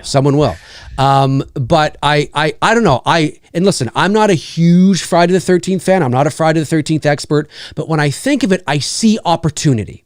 I see opportunity to take some risks because let's face it, if the story is great, if the characters are great, and if the movie is actually really good with really good kills. Now listen, I'm a theater of the mind suspense guy, but I am not naive enough to think that you do not deliver on the blood, guts, and gore when it comes to Friday the 13th. That's a different thing. You've got to deliver on the blood, guts, and gore when it comes to Friday the 13th because that's part of the identity of the franchise. It is a slasher movie. It's not like Black Christmas or the original Halloween. This is definitely people want to go for the kills. They want to see the kills. But if you deliver on great kills with a great story, with a great setting and great characters, you ain't gonna fucking care. You ain't gonna fucking care if it was Jason's sister's son. You ain't gonna care because you're gonna walk out of that theater going, wow, now that was actually really good. I didn't think I was gonna like it, but wow, that was actually really good. I can't wait to see what they do next. If you do it in the tone of the original Friday the 13th, okay? Yeah. Where you don't see the killer until the very end, which is going to leave the audience wondering, like, well, why are we not seeing Jason? You know what I mean? Like, right. What the fuck is going on here? You know what I mean? That's what I'm saying. Like, you're marketing and advertising it as you think Jason's coming back. Mm-hmm. You know what I mean? But ultimately you find out, and they could even do this now. They could as a reboot or a continuation from part 3, if you wanted to bring Amy Steele back into the equation, that maybe Amy Steele did kill her version of Jason. She did get him. He is dead. And, part 1, part 2, and then now you bring Amy Steele back and the person seeking revenge on her isn't Jason, even though she thinks it's Jason. It's not. It turns out to be his sister, Judith. Right. Yeah. So you could do that today. Now, will the audience like that in the reveal? It depends. It depends. I think if you're a hardcore fan of the franchise and you're seeing what they're doing by bringing it back to the beginning with a female lead killer like Mrs. Voorhees was, I think, and if, again, you've got to do it in the stylized version of the original film, where it's POV, from, the killer's perspective, pretty much throughout most of the movie, leaving the audience wondering, why aren't we seeing Jason? Right. What the fuck's going on here? Until the reveal of like, oh shit, it's this girl. Well, who is this girl? Right. And then you find out it's, my mother was Pamela Voorhees. You killed my brother, Jason. Right. Yeah, exactly. Sorry, I put something over you by accident. Yeah, I saw that. You're good. No, it's all really good points. Let's go over to the chat room. Let's go to the chat room and see what you guys are saying. Some super chats came in. So here's your opportunity to let us know what you think about what we've been talking about, or whether or not you shave, whatever. They probably hate it. Oh, of course. I get it. Jason's the brand, and we need Jason. And there you go. Cody Snyder sends in... We need another reboot so we can complain how much we hate it. We do. We need to tell the exact same story over again. 500 times. 500 times. Cody Snyder sends in $5 and sends in his phone number, I think, 867-5309. I have no idea what that means. That's Jenny. 867-5309. Oh, is that what it is? Oh, I don't... It's a song? Oh, I don't know. Okay. All right. Thank you very much. Appreciate that. Geeked Out Turtle Fan 41 sends in $5, says, would the 3 Tommy Jarvis entries in the series exist if she continues in the series? Well, I think we've answered that. We talked about the first introduction with Corey Feldman. Now, keep in mind, too, that it doesn't necessarily have to be played by Corey Feldman. It could be played by another kid. Anyone. Yeah, it could be played by anyone, but certainly, it would be that version of him being introduced as like a 12-year-old boy. Matthew Ferresi sends in $9.99. Thank you, Matthew. Says, it would have been cool to see her and Tommy Jarvis take Jason down together. Yeah, we were talking about that. Still, I'm a huge fan of part 4 and 6. Either one could end the series for me, depending on how I feel. That's true. Part 6 is ending. Oh, yeah, that's when he's under the water and he opens the eye. Yeah. The man behind the mask.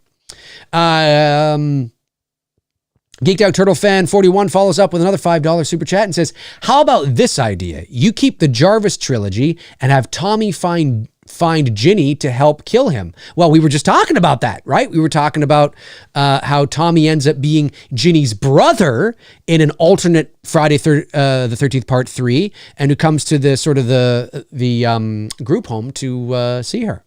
Matthew Ferresi sends in $4.99, says, what I really want is a Netflix series with Freddy as the Springwood slasher. I think you and Cody Leach talked about that idea several months ago. I think we did. What about you, Tony? Are you talking about going back to like before Freddy became Freddy? I think so. Yeah. Tell the story of how so basically a prequel series. Well, for me, I would tell the story of Freddy Krueger in the first season. And then I would tee up the second season as like the Freddy return. Now, my question is like, because we know what he did. How dark are we going with what he did to kids? Well, this is okay. Well, here's my thought on that. Like I always say. I like it. It just depends like how dark are we going to go with this, because we know what it's alluded to, what he did. Yes. Are we going to go there with it? I know there are fans of Freddy that will defend this, and I understand it. It hasn't been outwardly said. I know there's some behind the scenes interviews and producers have talked, where it was. I think they were going to outwardly do this, and they decided not to. And of course, we're talking about Freddy's obsession with children, and obviously, yes, it's always been a touchy subject, obviously. But, it would have been very difficult to sell Freddy as, to sell Halloween costumes to kids if, come on, kids, dress up as your favorite child molester. I mean, that would be very difficult right? to sell to kids.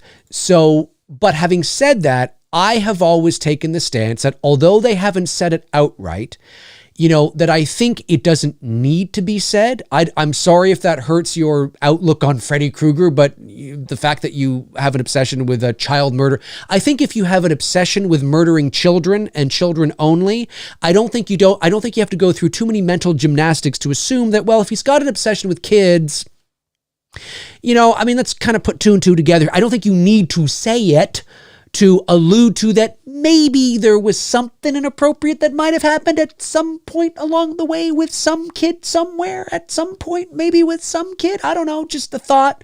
Okay, why isn't he killing adults? Why isn't he attacking elderly people in their sleep? And we know that he's getting revenge on the kids. I know, but I'm just saying, this was an issue that was being sort of debated back and forth way back in the day. And I don't think you need to go there, especially today in today's climate. It's always a touchy subject. I don't think you need to go there. I think you could probably still play it the same way, and just kind of leave it at that. Obviously, in the remake from 2010, they went there. They definitely, I believe they did anyway. They full on made it very clear that that Freddy Krueger in the 2010 remake was was a child molester, I believe. So, these are things that are, but I don't think I know people it might hurt them to think of their 1980s Freddy as but right. He has an obsession with children, but that's fine. I just like killing them. I think, and I think I think that was something they were contemplating way back in the day, in the early 80s, when they were bringing Elm Street to the table. Robert, he's very pro wants the backstory told. He's openly said that many times in interviews that he would love to see something like that. The backstory in general. Yeah, for sure. But I would tee it up as the first season is your backstory of Freddy. Make it 8, 10 episodes, half hour long. I think there's enough time there to do that. Or you make them, it depends on the story, right? But 8-10 episodes, whether that's 4 hours or 8 hours or what have you. And then at the end of the season finale of the first season is the parents of Elm Street, burning Freddy now, and all that. And you tee up season 2 that way.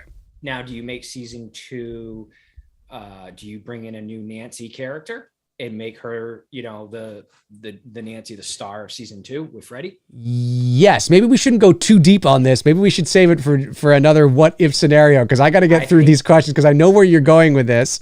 Yeah, I think so. I think that would be let's wait for it. That's a good what if. Okay. Yeah. Let's wait for it. Okay, so Frank Z, or Zed, if you're in Canada, says it should be Z. I don't know why we say Zed. Anyway, I think you say Zed in the UK too, if I'm not mistaken. I could be wrong. Like Lord Zed from the Power Rangers? Yeah. We say Z as Zed. And I've always, even as a kid, I was like, but it doesn't rhyme the rest of the alphabet. I think the Americans have it right. A, B, C, D, E, F, G, H, I, J, K, L, M, N, O, P, Q, R, S, T, U, V, W, X, Y, and Z. I mean, it's very anticlimactic when you go, L, M, N, O, P, Q, R, S, T, U, V, W, X, Y, and Z. It's kind of like, what happened? What happened? You ran out of steam. It's a zebra, not a zebra. Sorry? Won't you sing with me? Right, exactly. Anyways, Frank Z sends in $5, says, for Halloween Ends, I want to see Michael Myers execute Laurie Strode by beating her over the head with the screenplay for Halloween Kills. That's funny. That's funny. I support that. They may do it. Where'd we go here? Damn it. Honestly, I just want Michael and her to be on a bridge, and he just is like so over it and just throws her off a bridge. Maybe that too. I'm done. Too. Throws her off the bridge and just walks off. I could see that. A very generous super chat comes in from 78 Shades of Shade that sends in $50 US. Thank you very much, buddy. Says, this may sound weird, but I would like to see a Friday the 13th film where Jason kills people during a flood. I've never seen a slasher movie where the killer murders people during a flood, and I think it could be a scary concept. Well, that's interesting. During a flood? Interesting. Yeah, you'd have to, I guess you could have like a town flooded, or somebody's home flooded, or like a hospital or building that's flooded or something. That's interesting. Not easy to do that. Tell you what, ask James Cameron when they that's talk true. About the behind the scenes of Titanic and flooding the ship and stuff. Yeah, it's not easy to do. It's hard. But look at what they did with Crawl. With the alligator film, the crocodile film. You could do something like that, and because Jason's from water, maybe it's sort of like it works to his advantage, maybe. That's interesting. Not from water, but, he No, I got you. He drowned. So maybe it works to his advantage. I don't know. Akeem Patterson sends in $4.99, says, Friday the 13th Part 2 was the first horror movie I saw in the theaters. It was so creepy back then. Sackhead Jason running is scary. Could not agree more. 100%. Very cool. I've always said a big dude in a hockey mask coming at me isn't scary, because I'm just like, what the fuck is wrong with this goalie? Yeah. A dude in a fucking sack with only one eye is like, what the fuck is wrong with this dude? Like, what the fuck? You know what I mean? Like that's just fucking creepy. It's like, you don't like, scary. Why does he only have one eye? Why doesn't he have, like, my mind starts thinking like all fucking layers with it. Whereas like, but then you realize it's probably the only eye he can see out of. Right. Yeah. So I know, I agree. Yeah. It's just the sack never got the airtime that it should have. And, and I think had they kept with, so you can still bring the hockey mask in at some point. I get that. But I think had they kept it and worked with it a little bit more, it'd be a lot more accepted. But I'm finding out more and more from a lot of fans that reach out to me. They're like, dude, I'm with you. They agree with me on Part 2 being the best. A lot of people, I know Darren from the Slaughtered Lamb Movie Podcast. It's his favorite of the Friday series. I like it too. I like it too a lot. It's a solid film. Yep, for sure. My favorite kill in that movie is, I think, the wheelchair guy. The wheelchair guy. It's fucking great. There's so many great kills and great moments in that movie. Even when Jason's revealed at the end, when he pops up out of the bed with the knife. Oh yeah. Just all around. That's why it's my third favorite horror movie. It's my favorite in the franchise. It's just a fun movie to always go back to and watch every year. It's great. Okay. Booster Seat sends in $2, says, imagine the opening of Halloween 2, 1981, Myers kills Laurie. Yeah, that'd be interesting. Then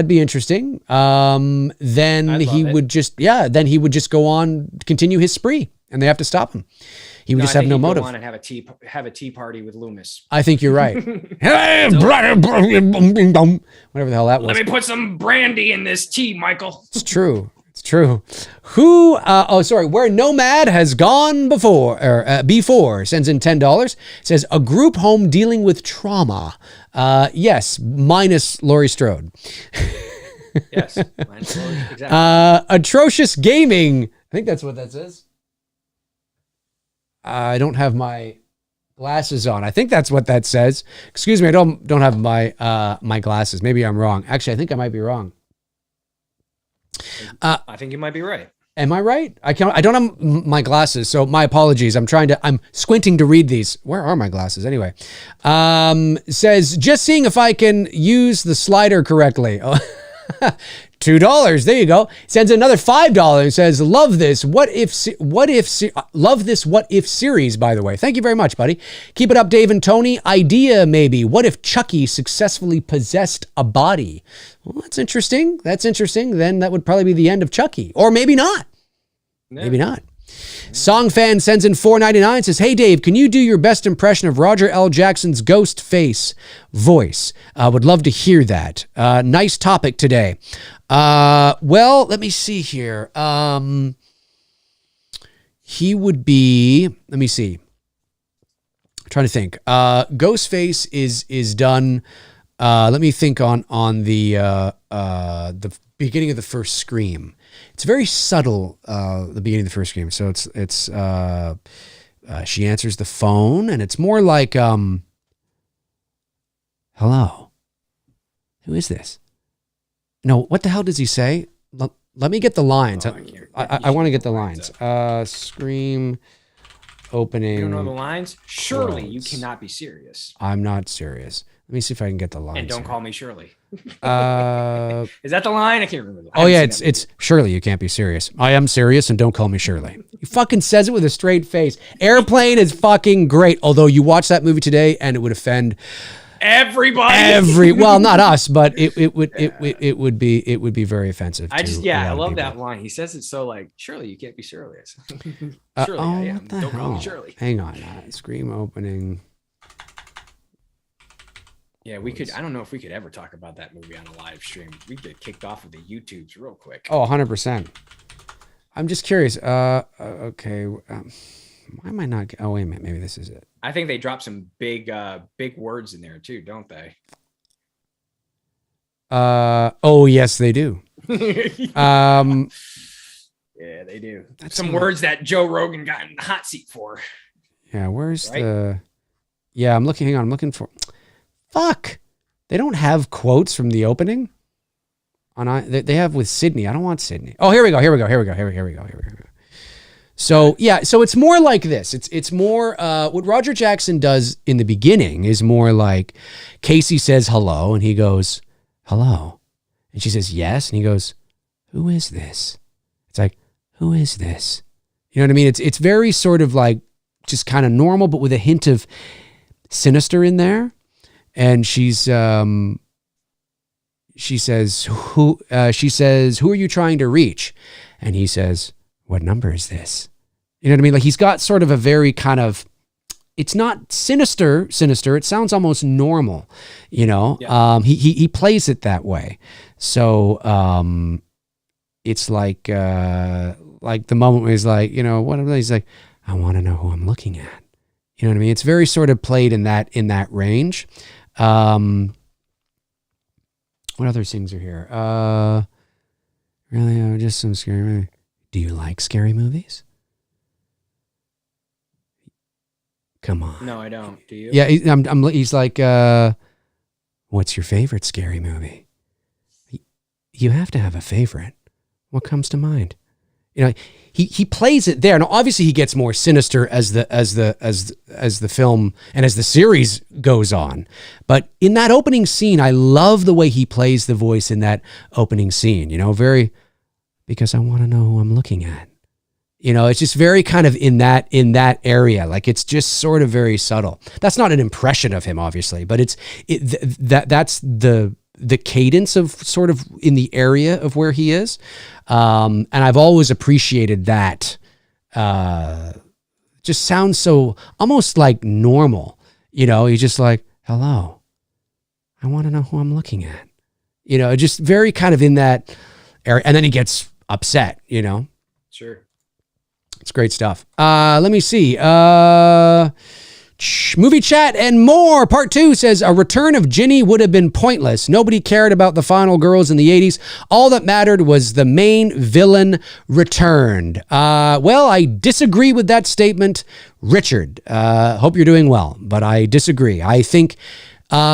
I disagree completely. I think that if Ginny had returned and there had been some consistency and some continuity, I think you would have developed an affection for it. But the principle of what you're talking about is right, because that's what became the identity of the Friday the 13th franchise. But it didn't have to be that way. It didn't have to be that way. Hence why we're having a what if conversation. Exactly.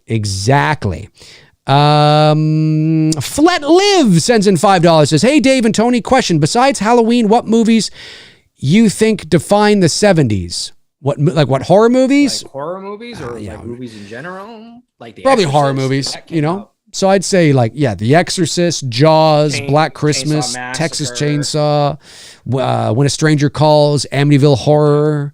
Last House on the Left. Yeah, that's exploitative, but yeah, for sure. That was Wes's first. Wes's first. That's right. Baby.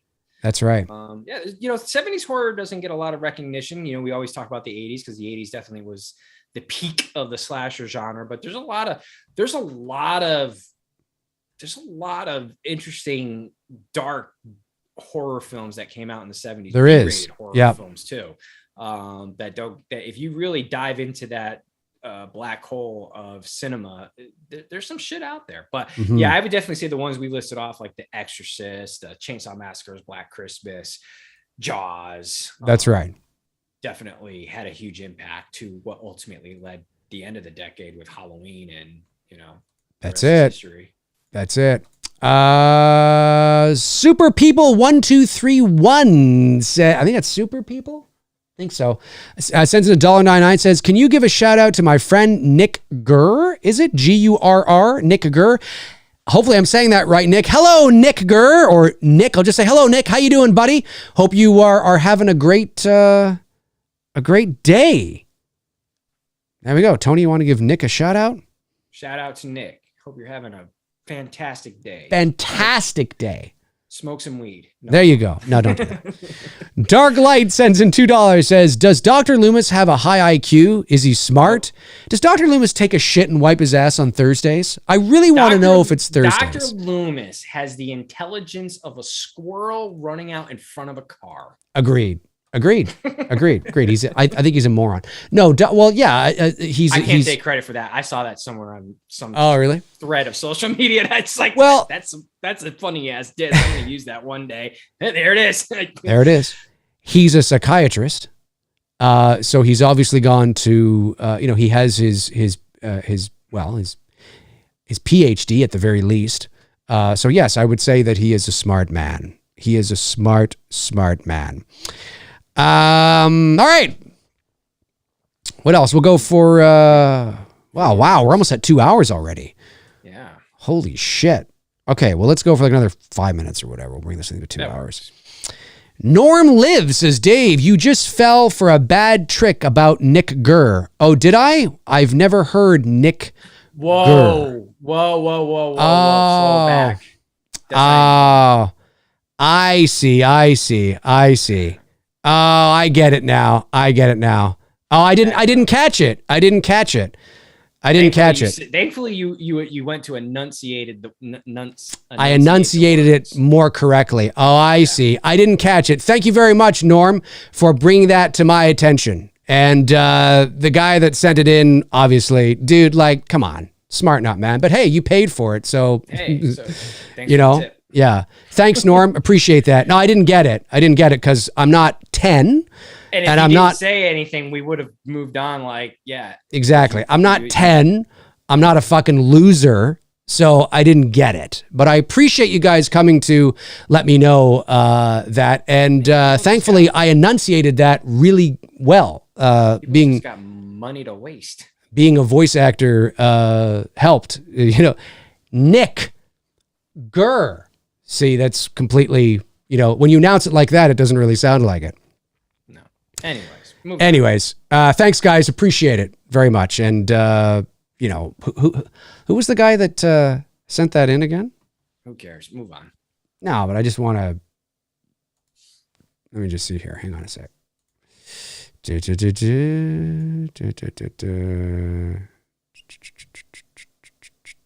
we go. So we'll go. Okay.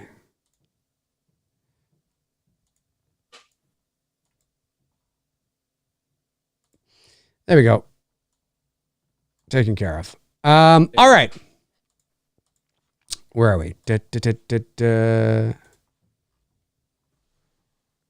Let's see here. Robert Thidoff says, D&T, have you ever seen the 1985 TV movie First Steps starring Amy Steele? I have not.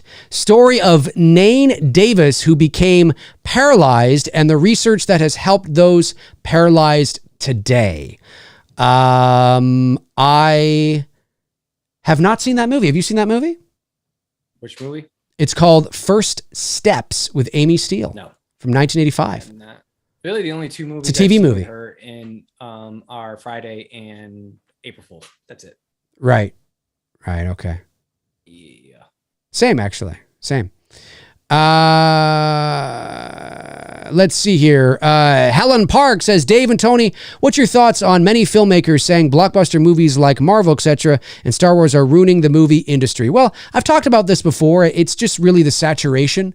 I do agree that we are saturated, but if you love it, then you're not saturated with it. And if you don't particularly care, it can feel like as somebody who doesn't really care for it that much, I get the saturation. I can see it. It is sort of tiring when it's in your face all the time. But as I said on my Q&A the other day, the reason why that is the case is because, these movies cost hundreds of millions of dollars to make and hundreds of millions of dollars to market. So, they have to make like $600 or $700 million, just to break even. So the marketing campaigns are huge, and the commercials and the promos and the billboards and the posters and the ads and the articles are everywhere all the time because they have to make their money back. If you don't particularly care about, superhero films or Marvel or DC or Star Wars, it can feel a little intrusive because they're everywhere. And I get it. Do I think they're ruining the film industry? No, I don't think that. But I can empathize with what some of these filmmakers are saying. Like, I do get it. It's not, Yeah, and I think that's why I can get excited for a movie like The Batman, because I don't go see every single one of these films that come out. I've only seen a handful in theaters.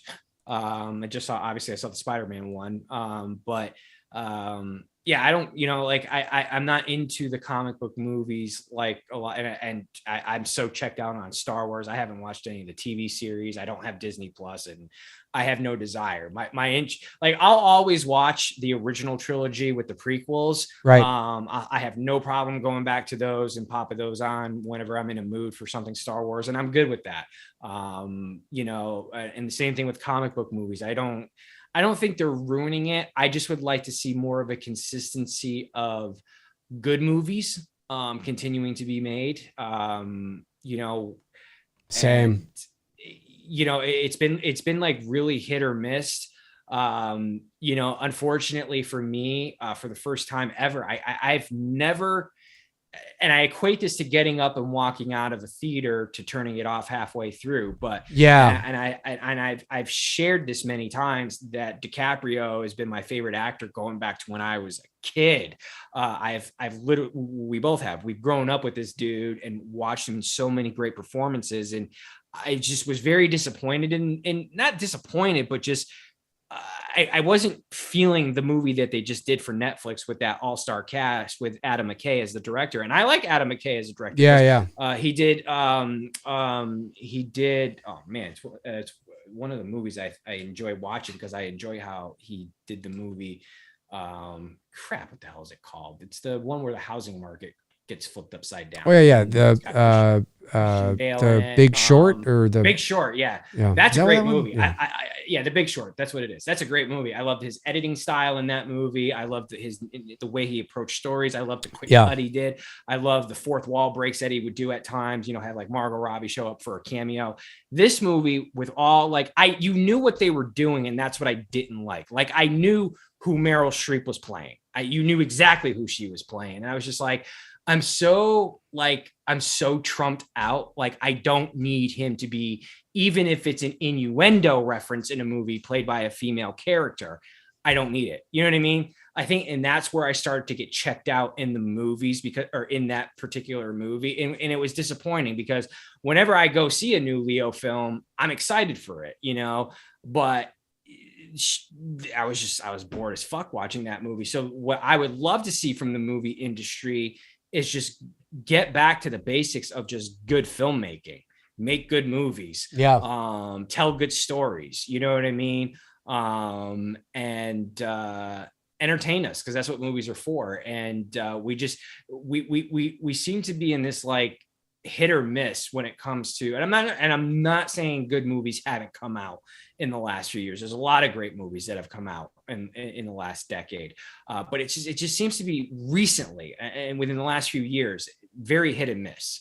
And I don't know if it's because they are putting all their money and effort into blockbuster films. I don't think that's entirely the case, but it's obviously what makes studios money, and that's these people are in business. Well, that's it. I mean, this show business. That's what it.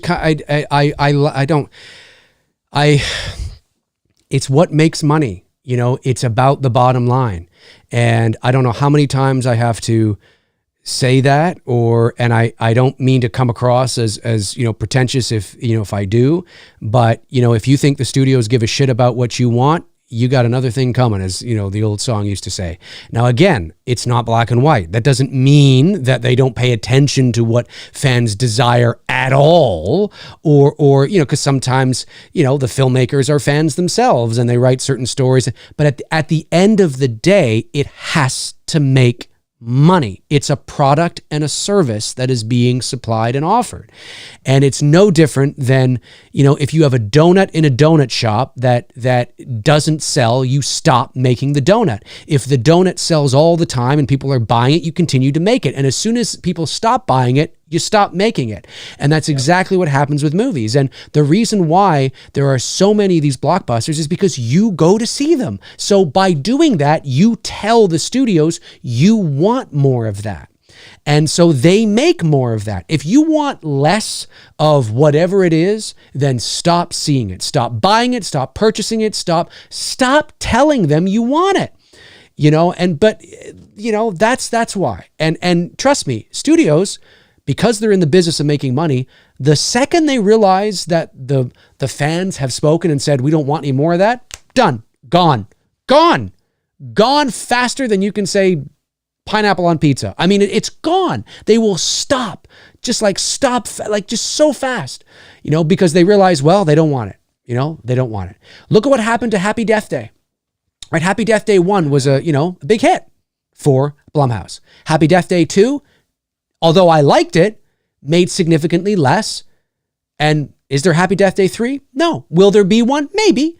They've talked about it. But Happy Death Day 2 was not a bomb. It's not like it bombed, but it wasn't near the success of Happy Death Day 1. So what did that tell Blumhouse? You don't give a fuck. You don't care. No. And if you did care, where were you? Why isn't there Happy Death Day 3? Because you said you didn't give a shit. So they didn't make another one. And instead, the director went off to make Freaky instead. So that's what it is all about. At the end of the day, again, it's not that there aren't variables. I'm going to the extreme and making it very sort of black and white to make a point. Obviously, there are variables involved and things like that. But you know what they need to get back to making, which they haven't done in a long time, and maybe they have, and I just haven't paid attention to it.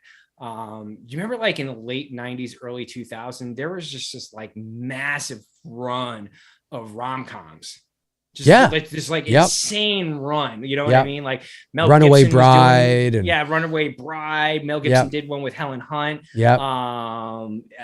Jack did As Good as It Gets. That's kind of in the rom-com category. They just don't do them, or maybe they do, and I'm just not paying a fucking attention to them. Or and they need to do movies like Twister, those type of action type movies. I miss those. You know what I mean? I know Gerard Butler he's one of the last action heroes. He's still doing those movies, but we just don't make movies like that anymore. Now there was some great movies that came out recently, like Peanut Butter Falcon with Shia LaBeouf. That was a really fucking great movie. And even Honey Boy was a really good movie. Was a fucking phenomenal movie. So I don't want to come across it. There's not good movies, but there's just a lot of inconsistencies. Movies like I'm looking at my Shawshank Redemption. We don't. And the Shawshank Redemption was a big bomb too. It bombed at the box office in '94, but it in subsequent watches on cable on TBS in the late 90s. If you remember, on TBS in the late 90s, the Shawshank Redemption was like every day, all day. And that's where sort of in video sales and on cable. But no, you're right. And, people say that trying to look through my collection of what we don't see anymore of consistently. Well, one of the things, just a few categories that we don't see a lot. It's true. And people will often say they don't, Hollywood doesn't make anything original. No, they do. Hollywood. There are quite a few Hollywood studio produced movies, studio distributed movies that are original. There's independent films too. There's a ton more. There is a ton of them. The problem is that they don't get the wide releases like the big blockbusters do, because the big blockbusters make the most money. So you have to go search. You don't know about it unless someone fucking reviews it. Well, that's it. And the reason for that is because if you have $10 million to make a movie, you're not going to spend $150 million to market it, right? That's not good business sense. So usually a film that costs $10 million to make will spend maybe $10 million, if you're lucky, depending on the distributor, or, maybe 20, to market the film. So no, it doesn't get it. I think Ghostbusters Afterlife, if anything, proved that you don't need to rely on superhero movies to make those types of movies like Ghostbusters, Twisters, and whatnot. Because I don't put those movies in the same categories as the Superman's. Batman. No, I don't either. But Ghostbusters is a bit different because, again, it's a legacy franchise with a brand name, and it's a direct sequel to. Oh yeah, no, I get it. I'm just saying you can do it though. Yes, absolutely, you can if done right. Yes, you can. But that's all it is. At the end of the day, that's all it is that we speak with our dollars.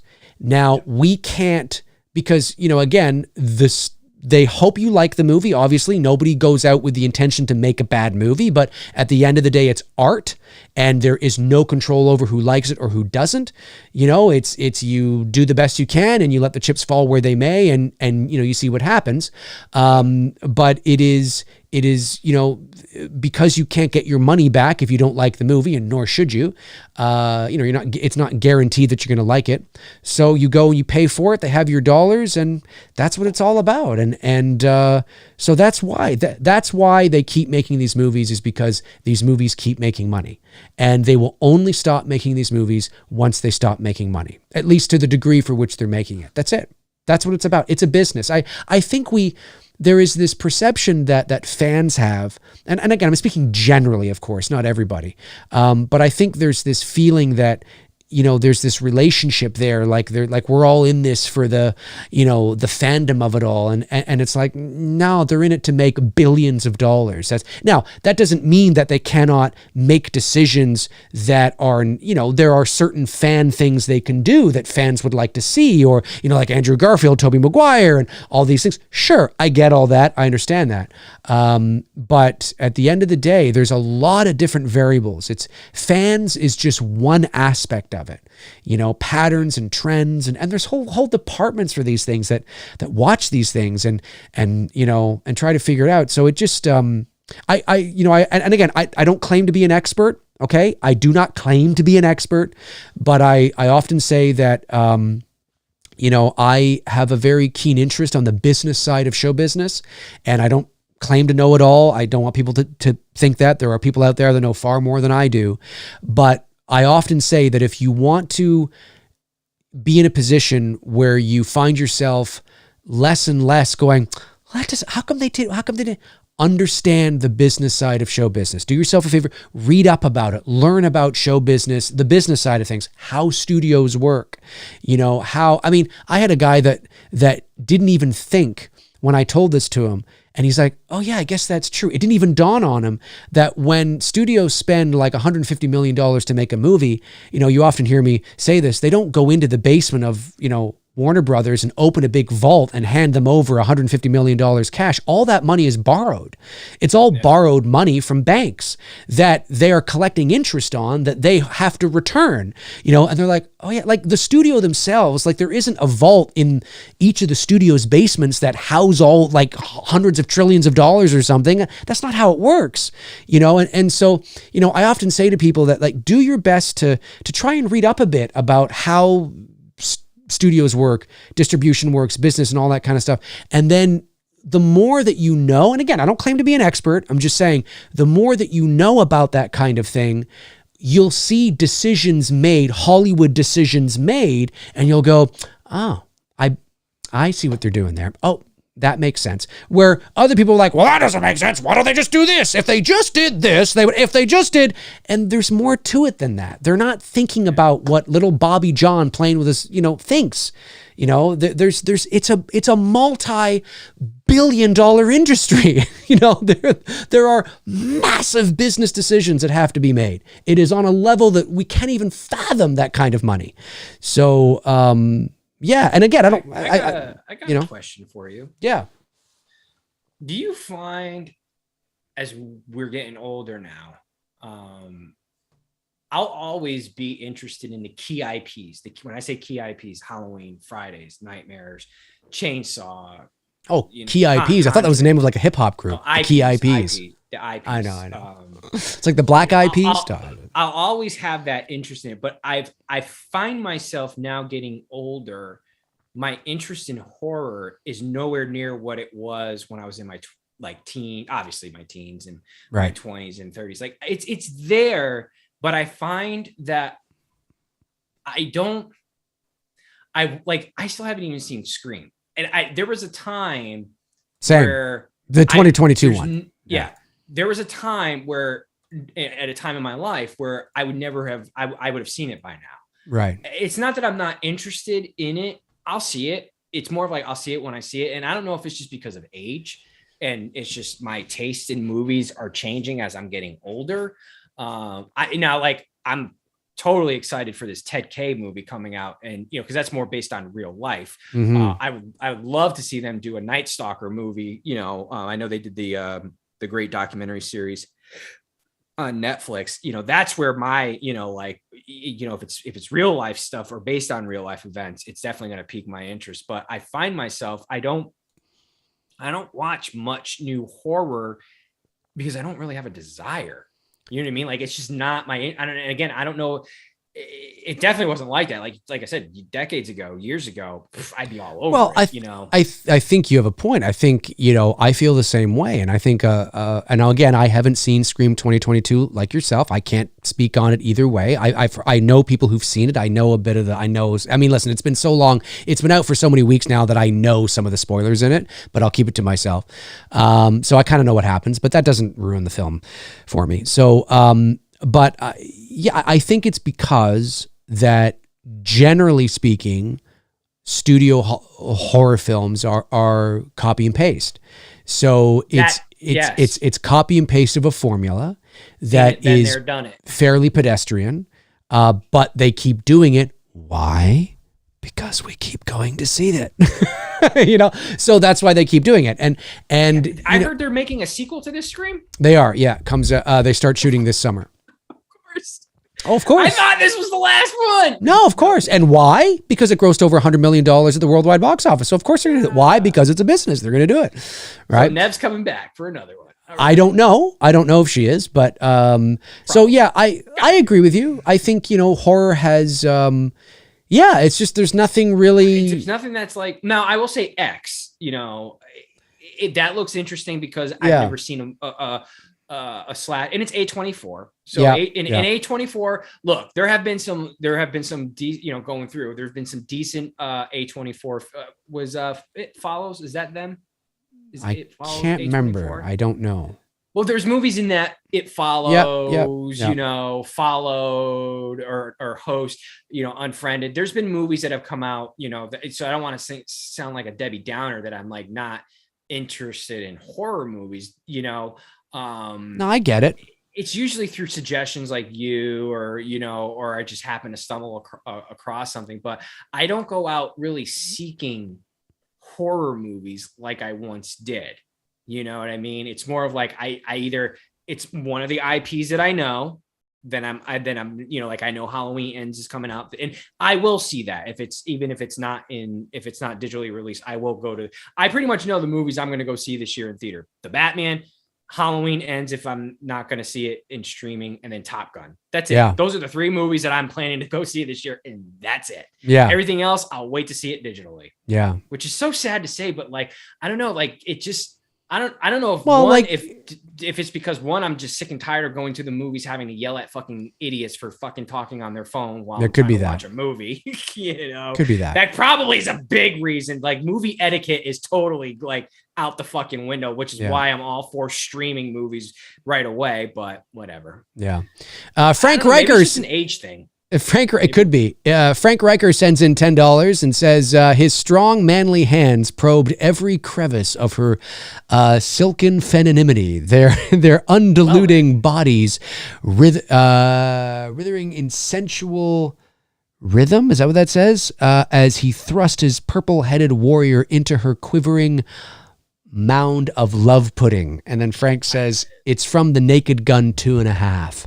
I thought that sounded familiar. I thought familiar. For a second there, you were reading the dialogue that LL Cool J was talking about H2O. For a second there, I thought, are we going into the H2O dialogue here? With I love when he emphasized round melon breasts. Yeah, but he emphasized. He's like round melon breasts. Round melon. Yeah. What are you talking about? Oh, come on, baby. Breasts. The way he says it, breasts. Honestly, that's where it's. For a moment there, I'm like, is he reading the dialogue from H2O? Kind of had that vibe a little bit. There was early, like at the beginning, I was like, wait, what? There was a little bit of that. Should we take this thing just another 10 minutes or 2.5 hours? Make it even? That's fine. Let's do that. Yeah, okay, we'll do that. Okay, 10 minutes to go, folks, in the show, and then that will be it. 10 minutes to go in the show, and that will be it. Let's see here. Bobby Hall says, hey, Dave, my Blu-ray of It's Me, Billy came in today. Thanks. Well, awesome. Good to know. That's awesome. I'm glad it reached you, Bobby. That is good. Yeah, we sent out a bunch last week. Yeah, by the way, that's right, out of arm's length. Your thing did arrive. Oh, good. I just took 9 years to open it. That's okay. I'm glad it's there. Just, there on a shelf. That's all it needs to be. Right there with my DVDs. It's awesome. Or what my VHS really, actually, because I don't have I have 2 DVDs. I have yours and The Room. Hey, it's good company.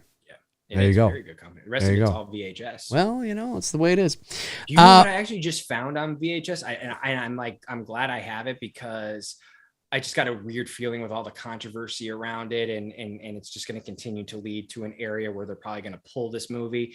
I was going through a box, and then I found some more VHS tapes because I have a lot that I'm trying to like put out on display. But I found and I have the original that we grew up with. Not the original pressing, but probably an 80s release of it on VHS of Snow White and the Seven Dwarfs on VHS. And it's in like mint condition. Like, I mean, really. Yeah. There's a bit of, obviously, what's his name? Dinklage? Is that his name? A little bit of controversy around this film. And I got a weird feeling that they're going to be pulling this movie. But again, this is where,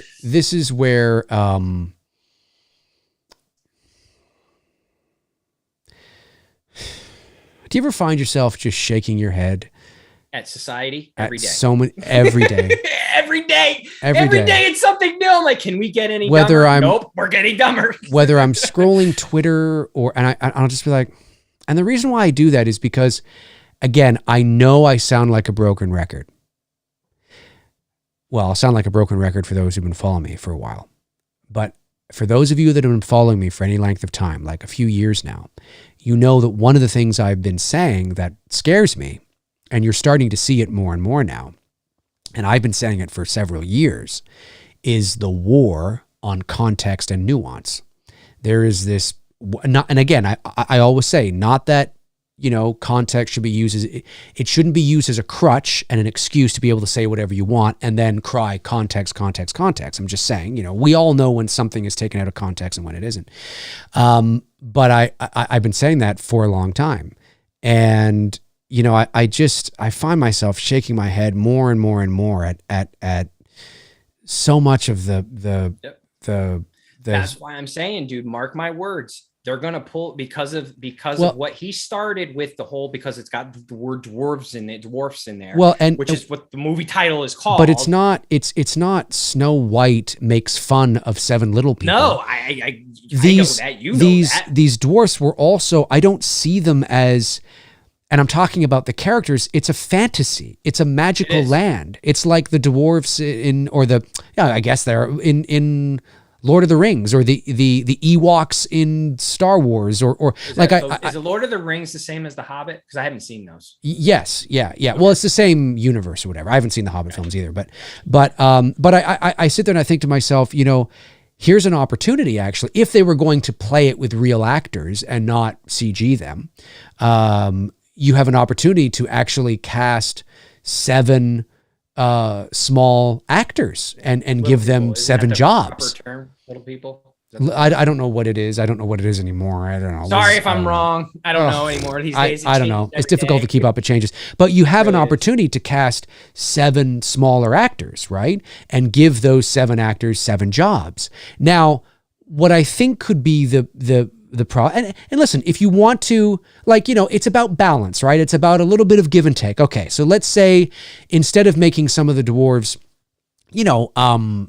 maybe like the cartoon, we have sleepy and dopey and things like that. Maybe you make them a little less caricature and maybe have more agency, right? So you give the characters like they matter, and their characters have an overall, which the dwarfs in Snow White do anyway, but maybe you pay close attention to that if we're going to do this, we make sure that these dwarves, these live action dwarves in our Snow White film, have agency and have merit and have an effect on and make sure that we're not mocking it and making fun of it and all that kind of stuff.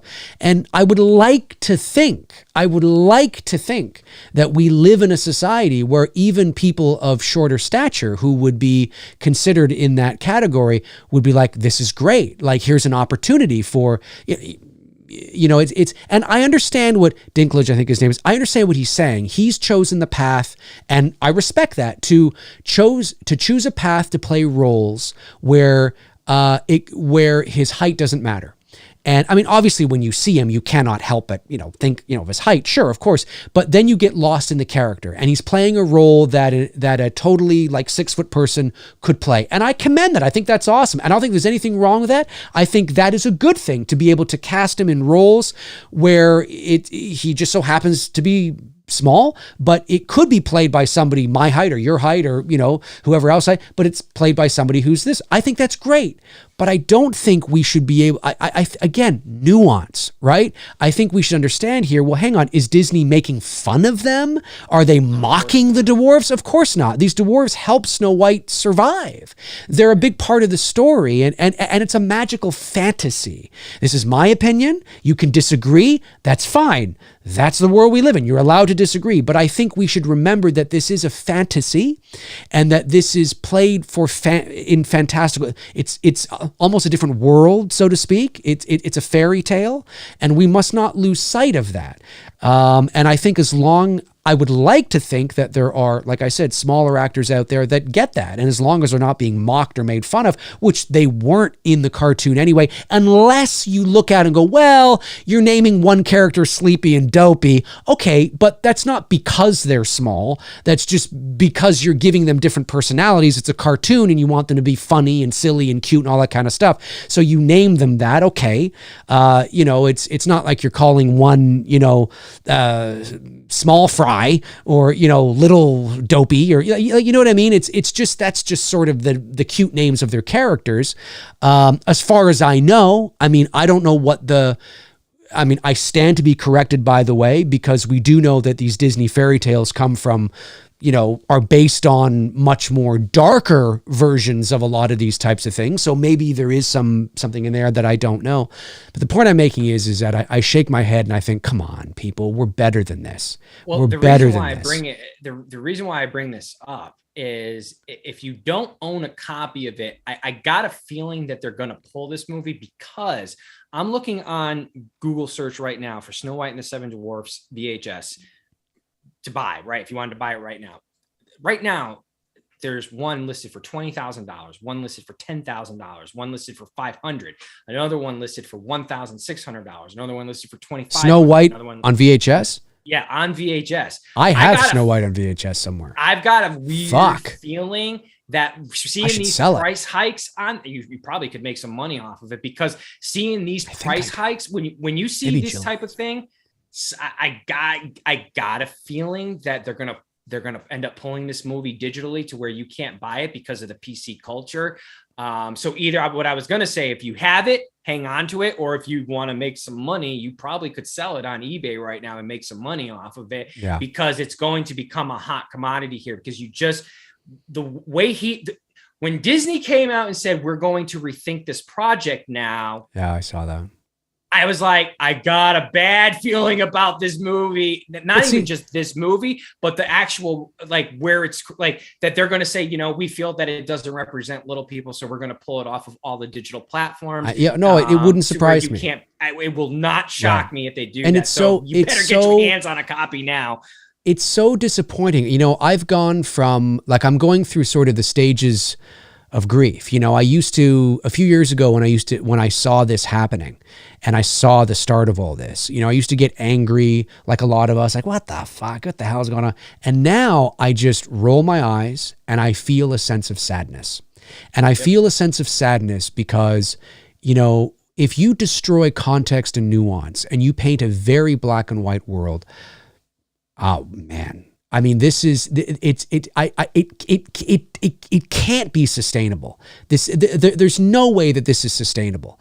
It's just so a company needs to turn around and say, hey, Richard, is that his name? Richard Dinklage? I forget his first name.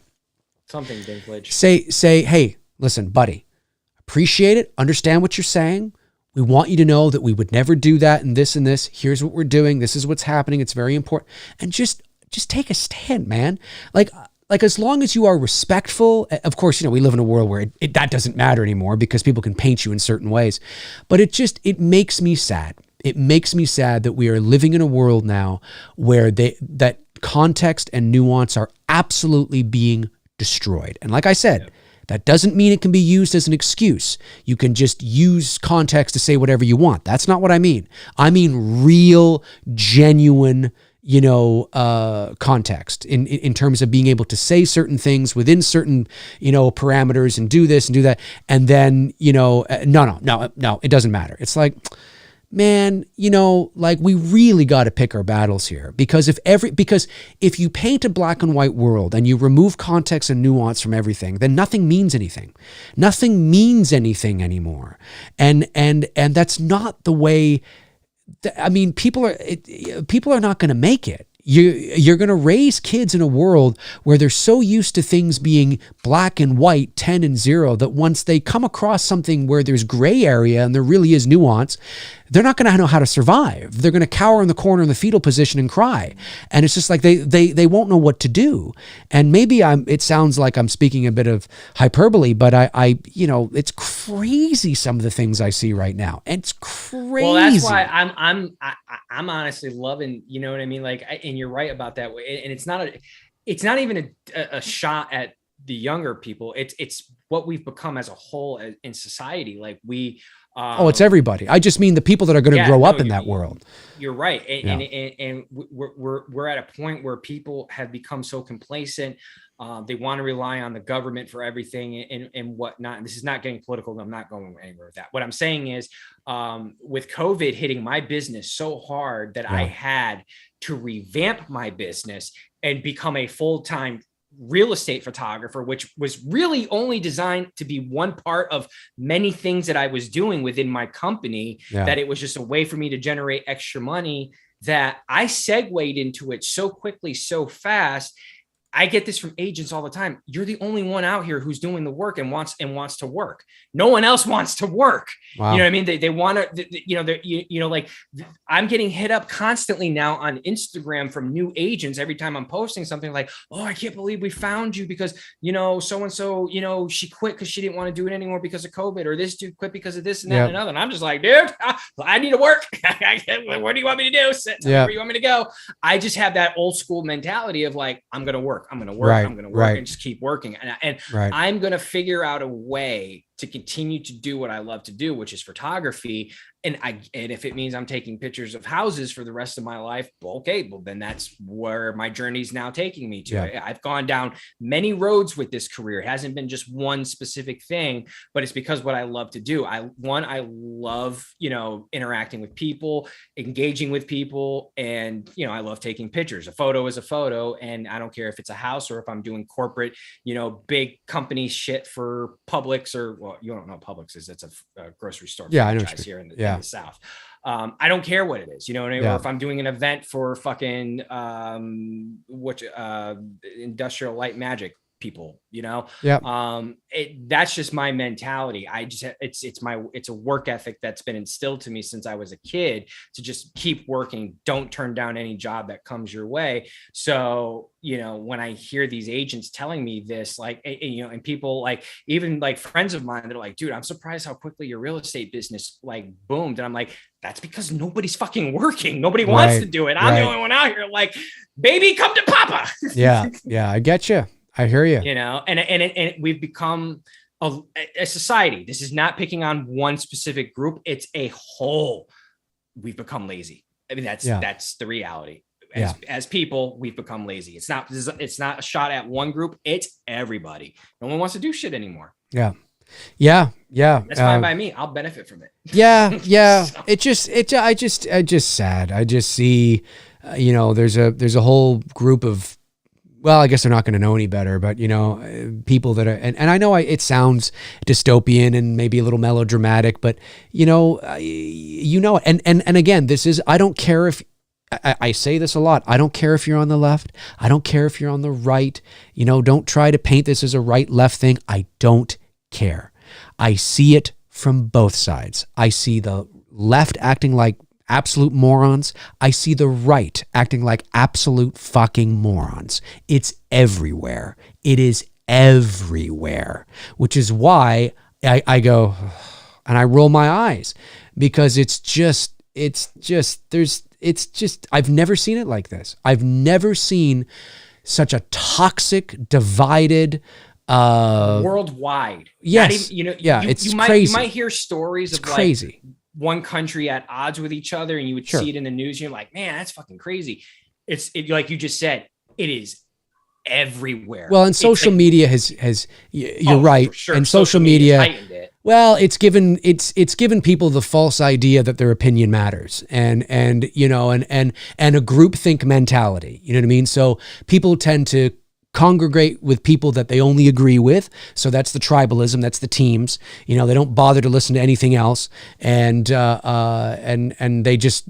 It's an echo chamber, and they just want what they know or what they believe to be true reaffirmed, and that's nothing new, by the way. That's something that's existed for thousands of years. You can go back to the Roman Empire. You can go back to the British Empire. You can see this stuff happening at certain points throughout history all the time. It just evolves, and because of technology evolves, and how information flows now evolves, and we've evolved. But it, you see it on full display on some of these social media platforms, and businesses, and all the virtue signaling, and from both sides, by the way. Again, it's not just, it's everywhere. I know if you're on the left, you'd like to think it's only on the right, or if you're on the right, you'd like to think it's no. You're all a bunch of fucking hypocritical idiots, douchebags. Like, I'm sorry, you are. You are. That doesn't mean that they're not good and good and no, they're all idiots. They're all idiots. There could be a point to make running this country. They're fighting people. They're fighting over people who are running your country, my country, or wherever you're living, who have, if the one thing that the people who run our countries, okay, whether it's the right side or left side, if the one thing they all have in common, none of those fucking idiots know what they're doing. Yeah. There you go. None of them. None of these idiots know what the fuck they're doing. And it's just crazy. And we're going to waste our time fighting over it. It is. It's true. Dude, it's so, you know how bad it is, dude? Fucking the Starbucks up here has got a sign out there. I'll take a picture. I'll show it to you. I'll send it to you tomorrow. $500 signing bonus. They can't even get people into Starbucks. Subway, same thing, as a $200 signing bonus. Like, and it's right next to Starbucks. And I'm just like, they're so desperately looking for people to work. No one wants to work because they're getting free handouts. And it's just like, all right, well, and that's not a good attitude to have. You know what I mean? Like, believe me, there's workers out there. I know there's hustlers like me, like yourself. And there's some of them in the chat room that have followed me on Instagram. I know they're hustlers as well, too. There are go-getters. If you are a go-getter in this day and age right now, you're going to fucking reap from it big time. You're going, this would be the best time. If you have a goal to do your own shit, a business or something, right now, fucking do it, because no one wants to do shit. Yeah. No, you can monopolize fucking whatever it is that you want to do. Go and do it, and you're probably going to succeed. Right. Yeah, you might. There's never a fucking better time to do it. I'm fucking living proof, because I'm doing it right now with real estate photography. And if you would have said to me when Dave and I first started doing this shit, that was by 2022, that I would be a full-time real estate photographer, I'd been like, you're out of your fucking mind. Yeah, here we are. Well, yeah, I mean, I don't know. It's just a crazy time. I will say that if I, and I'm not on there a lot, but sometimes at night on my phone, I'll look at my phone from time to time. But I tell you, when I put the phone down and when I don't look at it, it's a lot better. It's a lot better. Not bother to look at the phone. I only have Instagram and and I mean, I have YouTube, and I'll jump on there from time, but I don't look at YouTube as the same as, like, I don't have Twitter, and I'm glad I don't. Yeah. I don't have Facebook, and I'm glad I don't. Twitter, I am so, like, is the I'm worst such a piece virgin of to shit.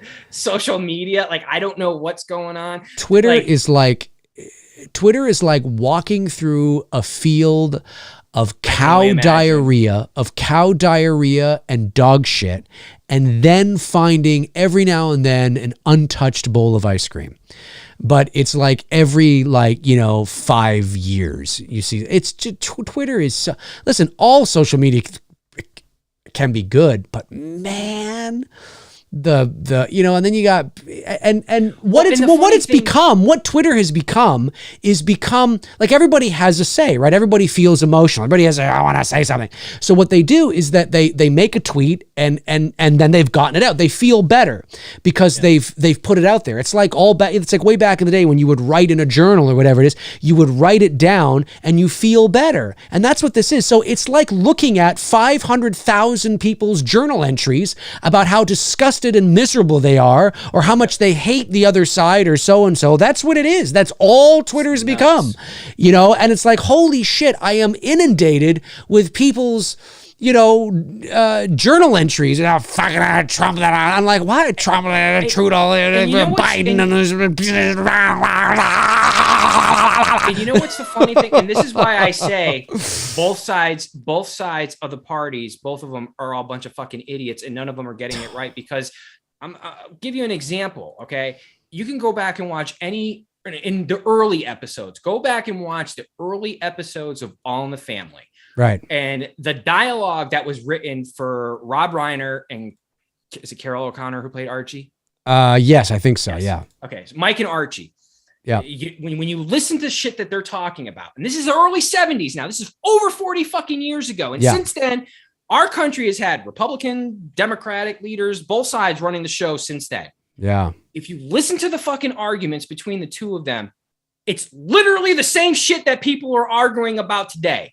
Yeah. That's a wake up. It really is. And that's like, to me, that was my wake up call. Like, so you're telling me in 40 fucking years, we're still arguing over the same dumbass shit and we haven't changed. Yes, in we 40 are. fucking years. Yes, we are. And it's, that's why I said you've had both sides of the fence running the show over the last 40 years, which that's where I concluded with, you know what? This is what no one's getting it right. I'm checking myself out.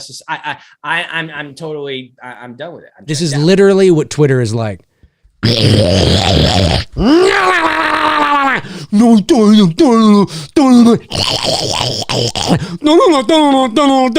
anybody know where the ice cream is? Hey, you know, I kind of like Halloween Kills.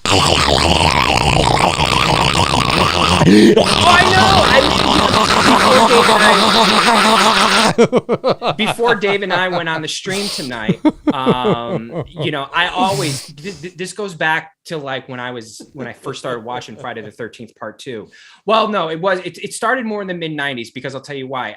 Where it happened from when I saw Forrest Gump and I saw Gump calling his girl Jenny, I started saying that about Jeannie, or I started over enunciating her name. Yeah, we went way past 10 minutes, Tab.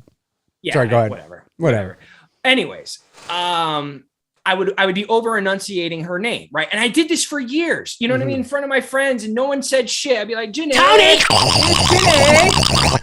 It's not until I come on fucking YouTube on Dave's fucking channel, okay, when I'm doing a show with Dave for fucking fun, where I have to sit there and have a serious fucking conversation with someone in the fucking comment section who I've never met, who's got a fucking tampon up their fucking ass because I'm over enunciating her name deliberately, okay, or intentionally, however you want to say it, you know what I mean? And I'm having fun with it.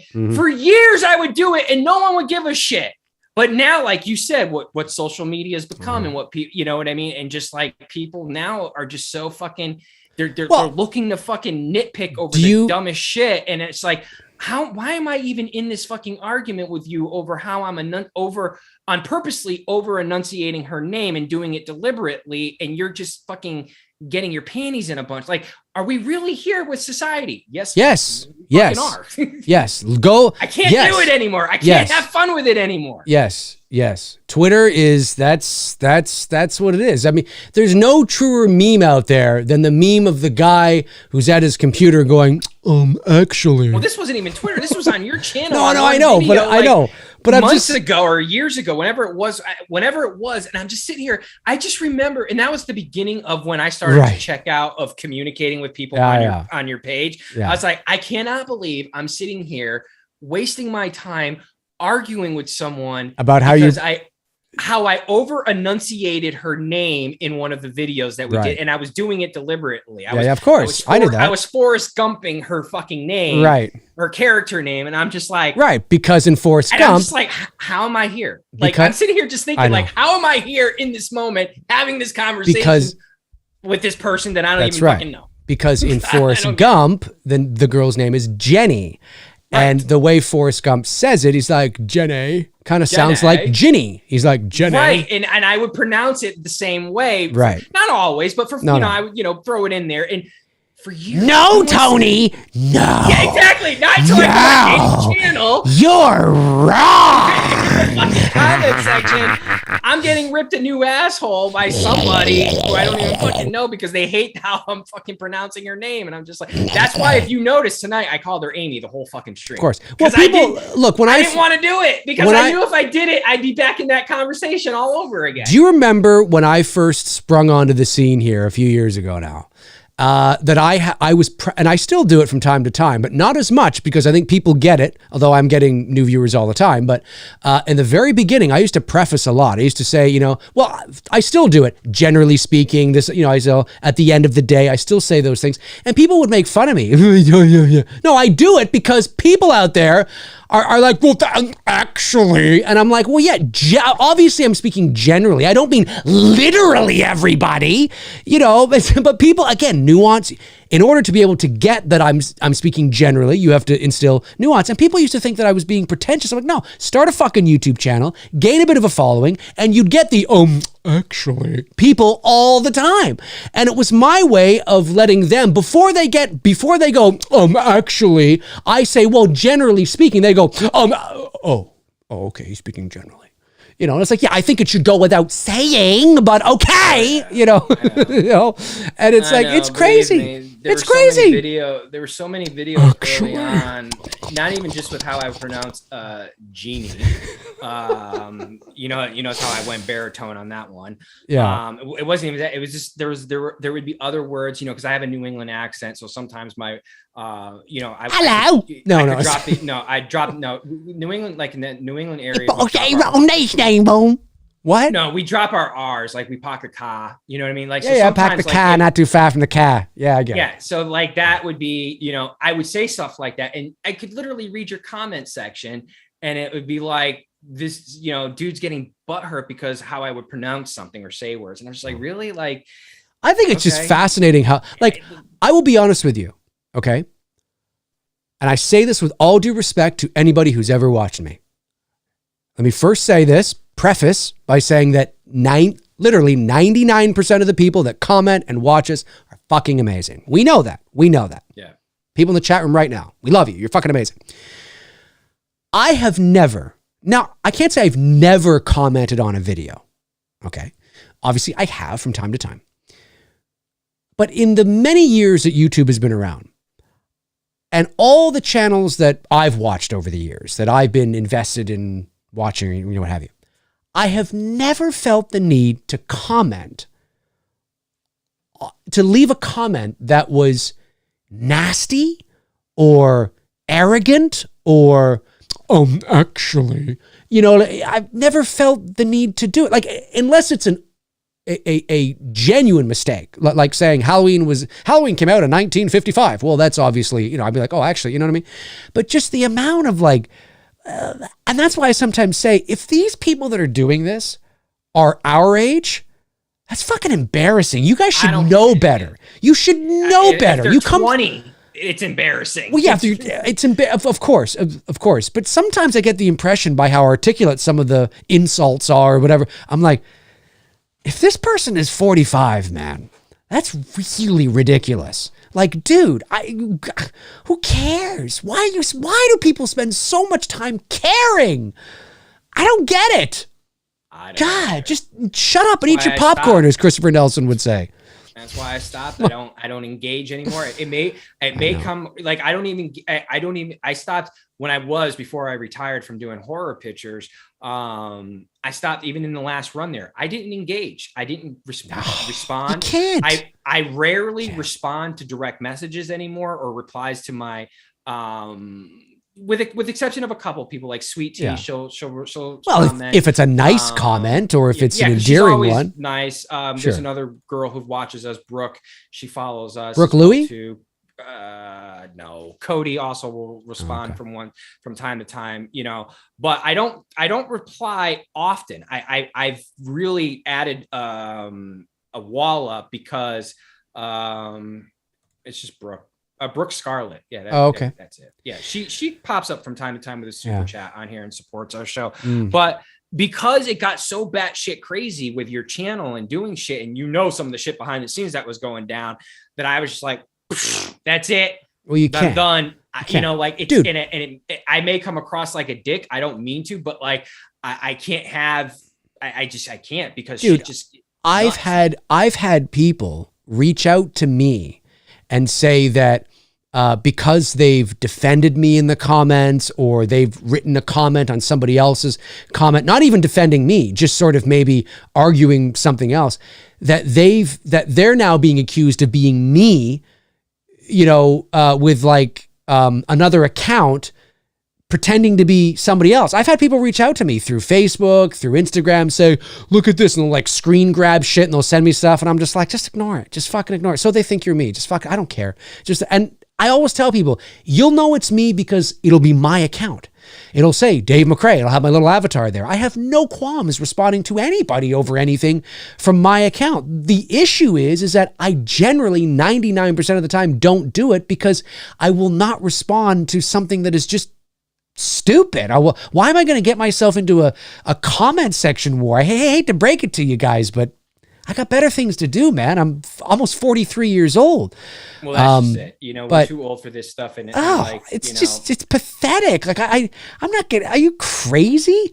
And then sometimes when I do respond, because I'm correcting something that they got wrong or whatever it is, if they stand their grounds and they keep going back and forth, I'll just stop. I'll just let them. Okay, fine. If you want to think that, go ahead and think. And then other people will come in and come to my defense or whatever. And then they'll start thinking it's me from another account. I'm just like, oh my, like there's no winning. There's no winning with people that are like that, right? Actually, and it's just like, oh fuck, like who are these people?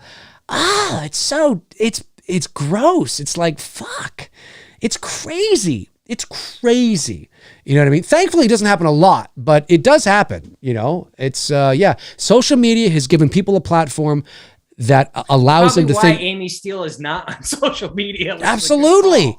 It has given people a platform that makes them think their opinion matters. Yes, your opinion matters to you, but unless it's coming from a place of being informed, it doesn't fucking matter.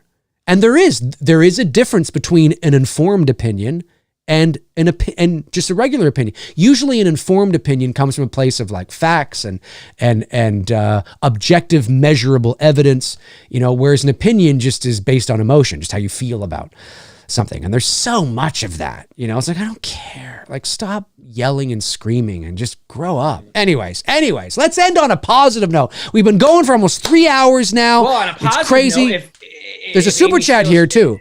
If Amy Steele should happen to watch this video, I'm still waiting for that wine for two.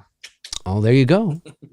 Of all the Scream Queens, she would be I know Nev is number one for me and she's number two, but I think I would have more butterflies in my stomach meeting Amy Steele versus Nev.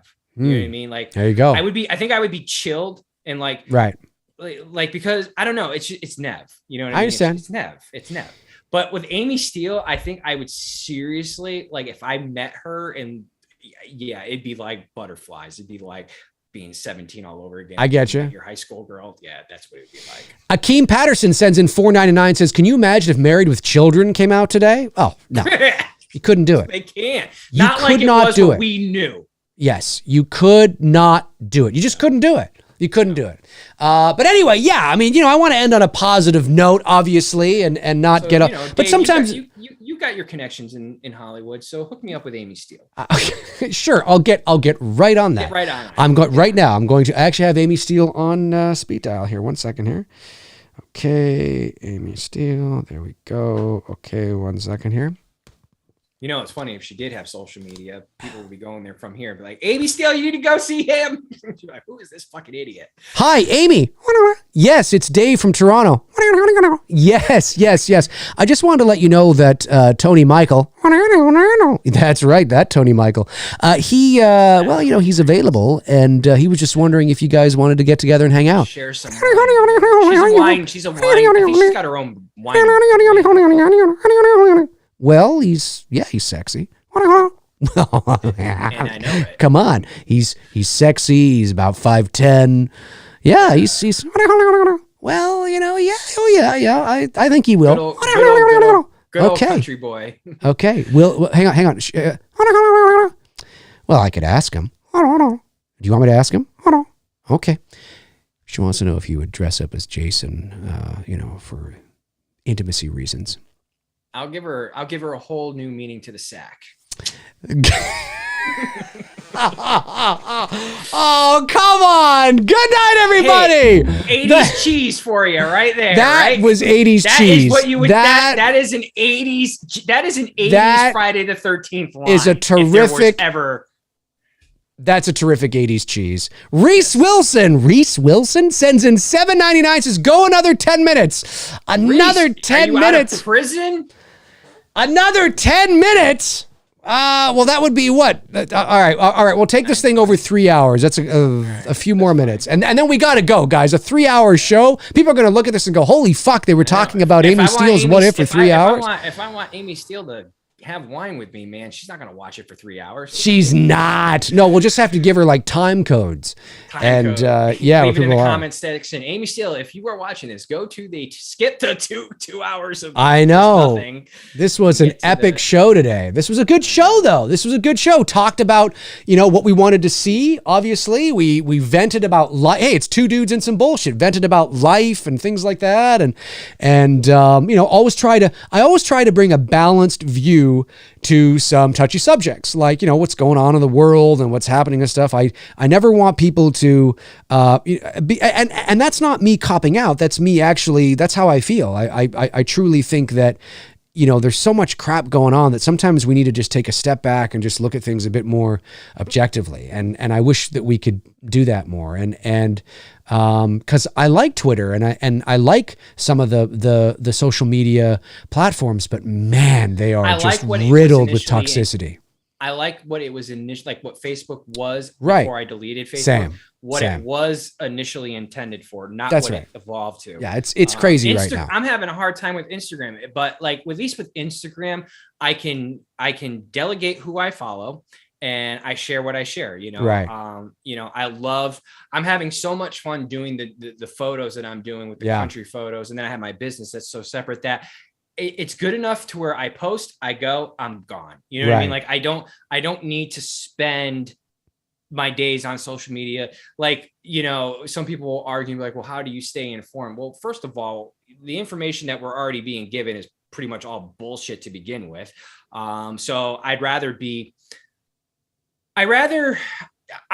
when I look for something, I go down a black hole and I make sure I'm getting my resources first of all, like anything dealing with COVID, I talk to my doctor. Mm-hmm. I don't need, it's so funny. Like, and I got into it a few times with people during 2020, and I'm like, well, first of all, you're not a doctor. You don't know my medical history. So when you're telling me I need to be doing XYZ to prevent COVID, whether it's getting the shot and all this stuff like that, my doctor knows my medical history. My doctor's going to tell me what's best for me and what he's going to advise. And I've done that. I said, what do you think I should do? He's like, well, dude, you exercise religiously. You take care of yourself.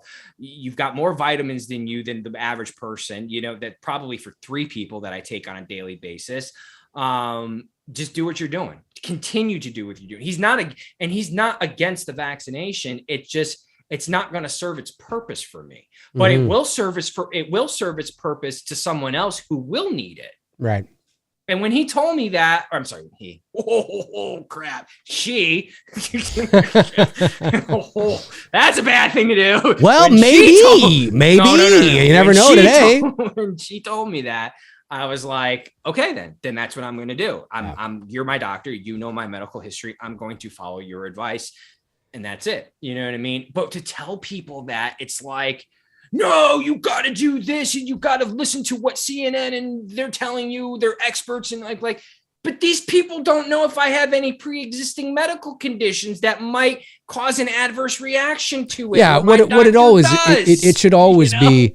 It should always be a personal decision with you and your health professional, right? Obviously, because that's where the nuance to my health, it comes to my physician. Yeah, for sure. I think that's important. So yeah, this was a good show today. This was a good show. We went longer than we were going to. But this was good. Folks, if you're watching after the fact, comment below and let Tony and I know your thoughts on a what-if scenario with Ginny from Friday the 13th Part 2 and what you thought. That's not how you pronounce it. What you thought, that literally sounded like somebody else. Oh, you damn son of a bitch. Sounded like Grandpa says. It did. I literally had to look at you to think, was that coming out of Tony's mouth? That was really good. Comment below and let us know your thoughts on, what you thought of Tony and I's scenarios for Friday the 13th. We would love to know.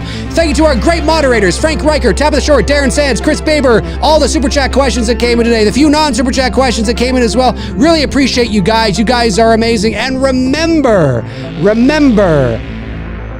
breathe, stay calm, smell the air, go out, go for a walk, enjoy your family, have a good dinner, and I don't know, whatever. I don't know what I'm talking about. We'll be back. And don't be silly, wrap your willy.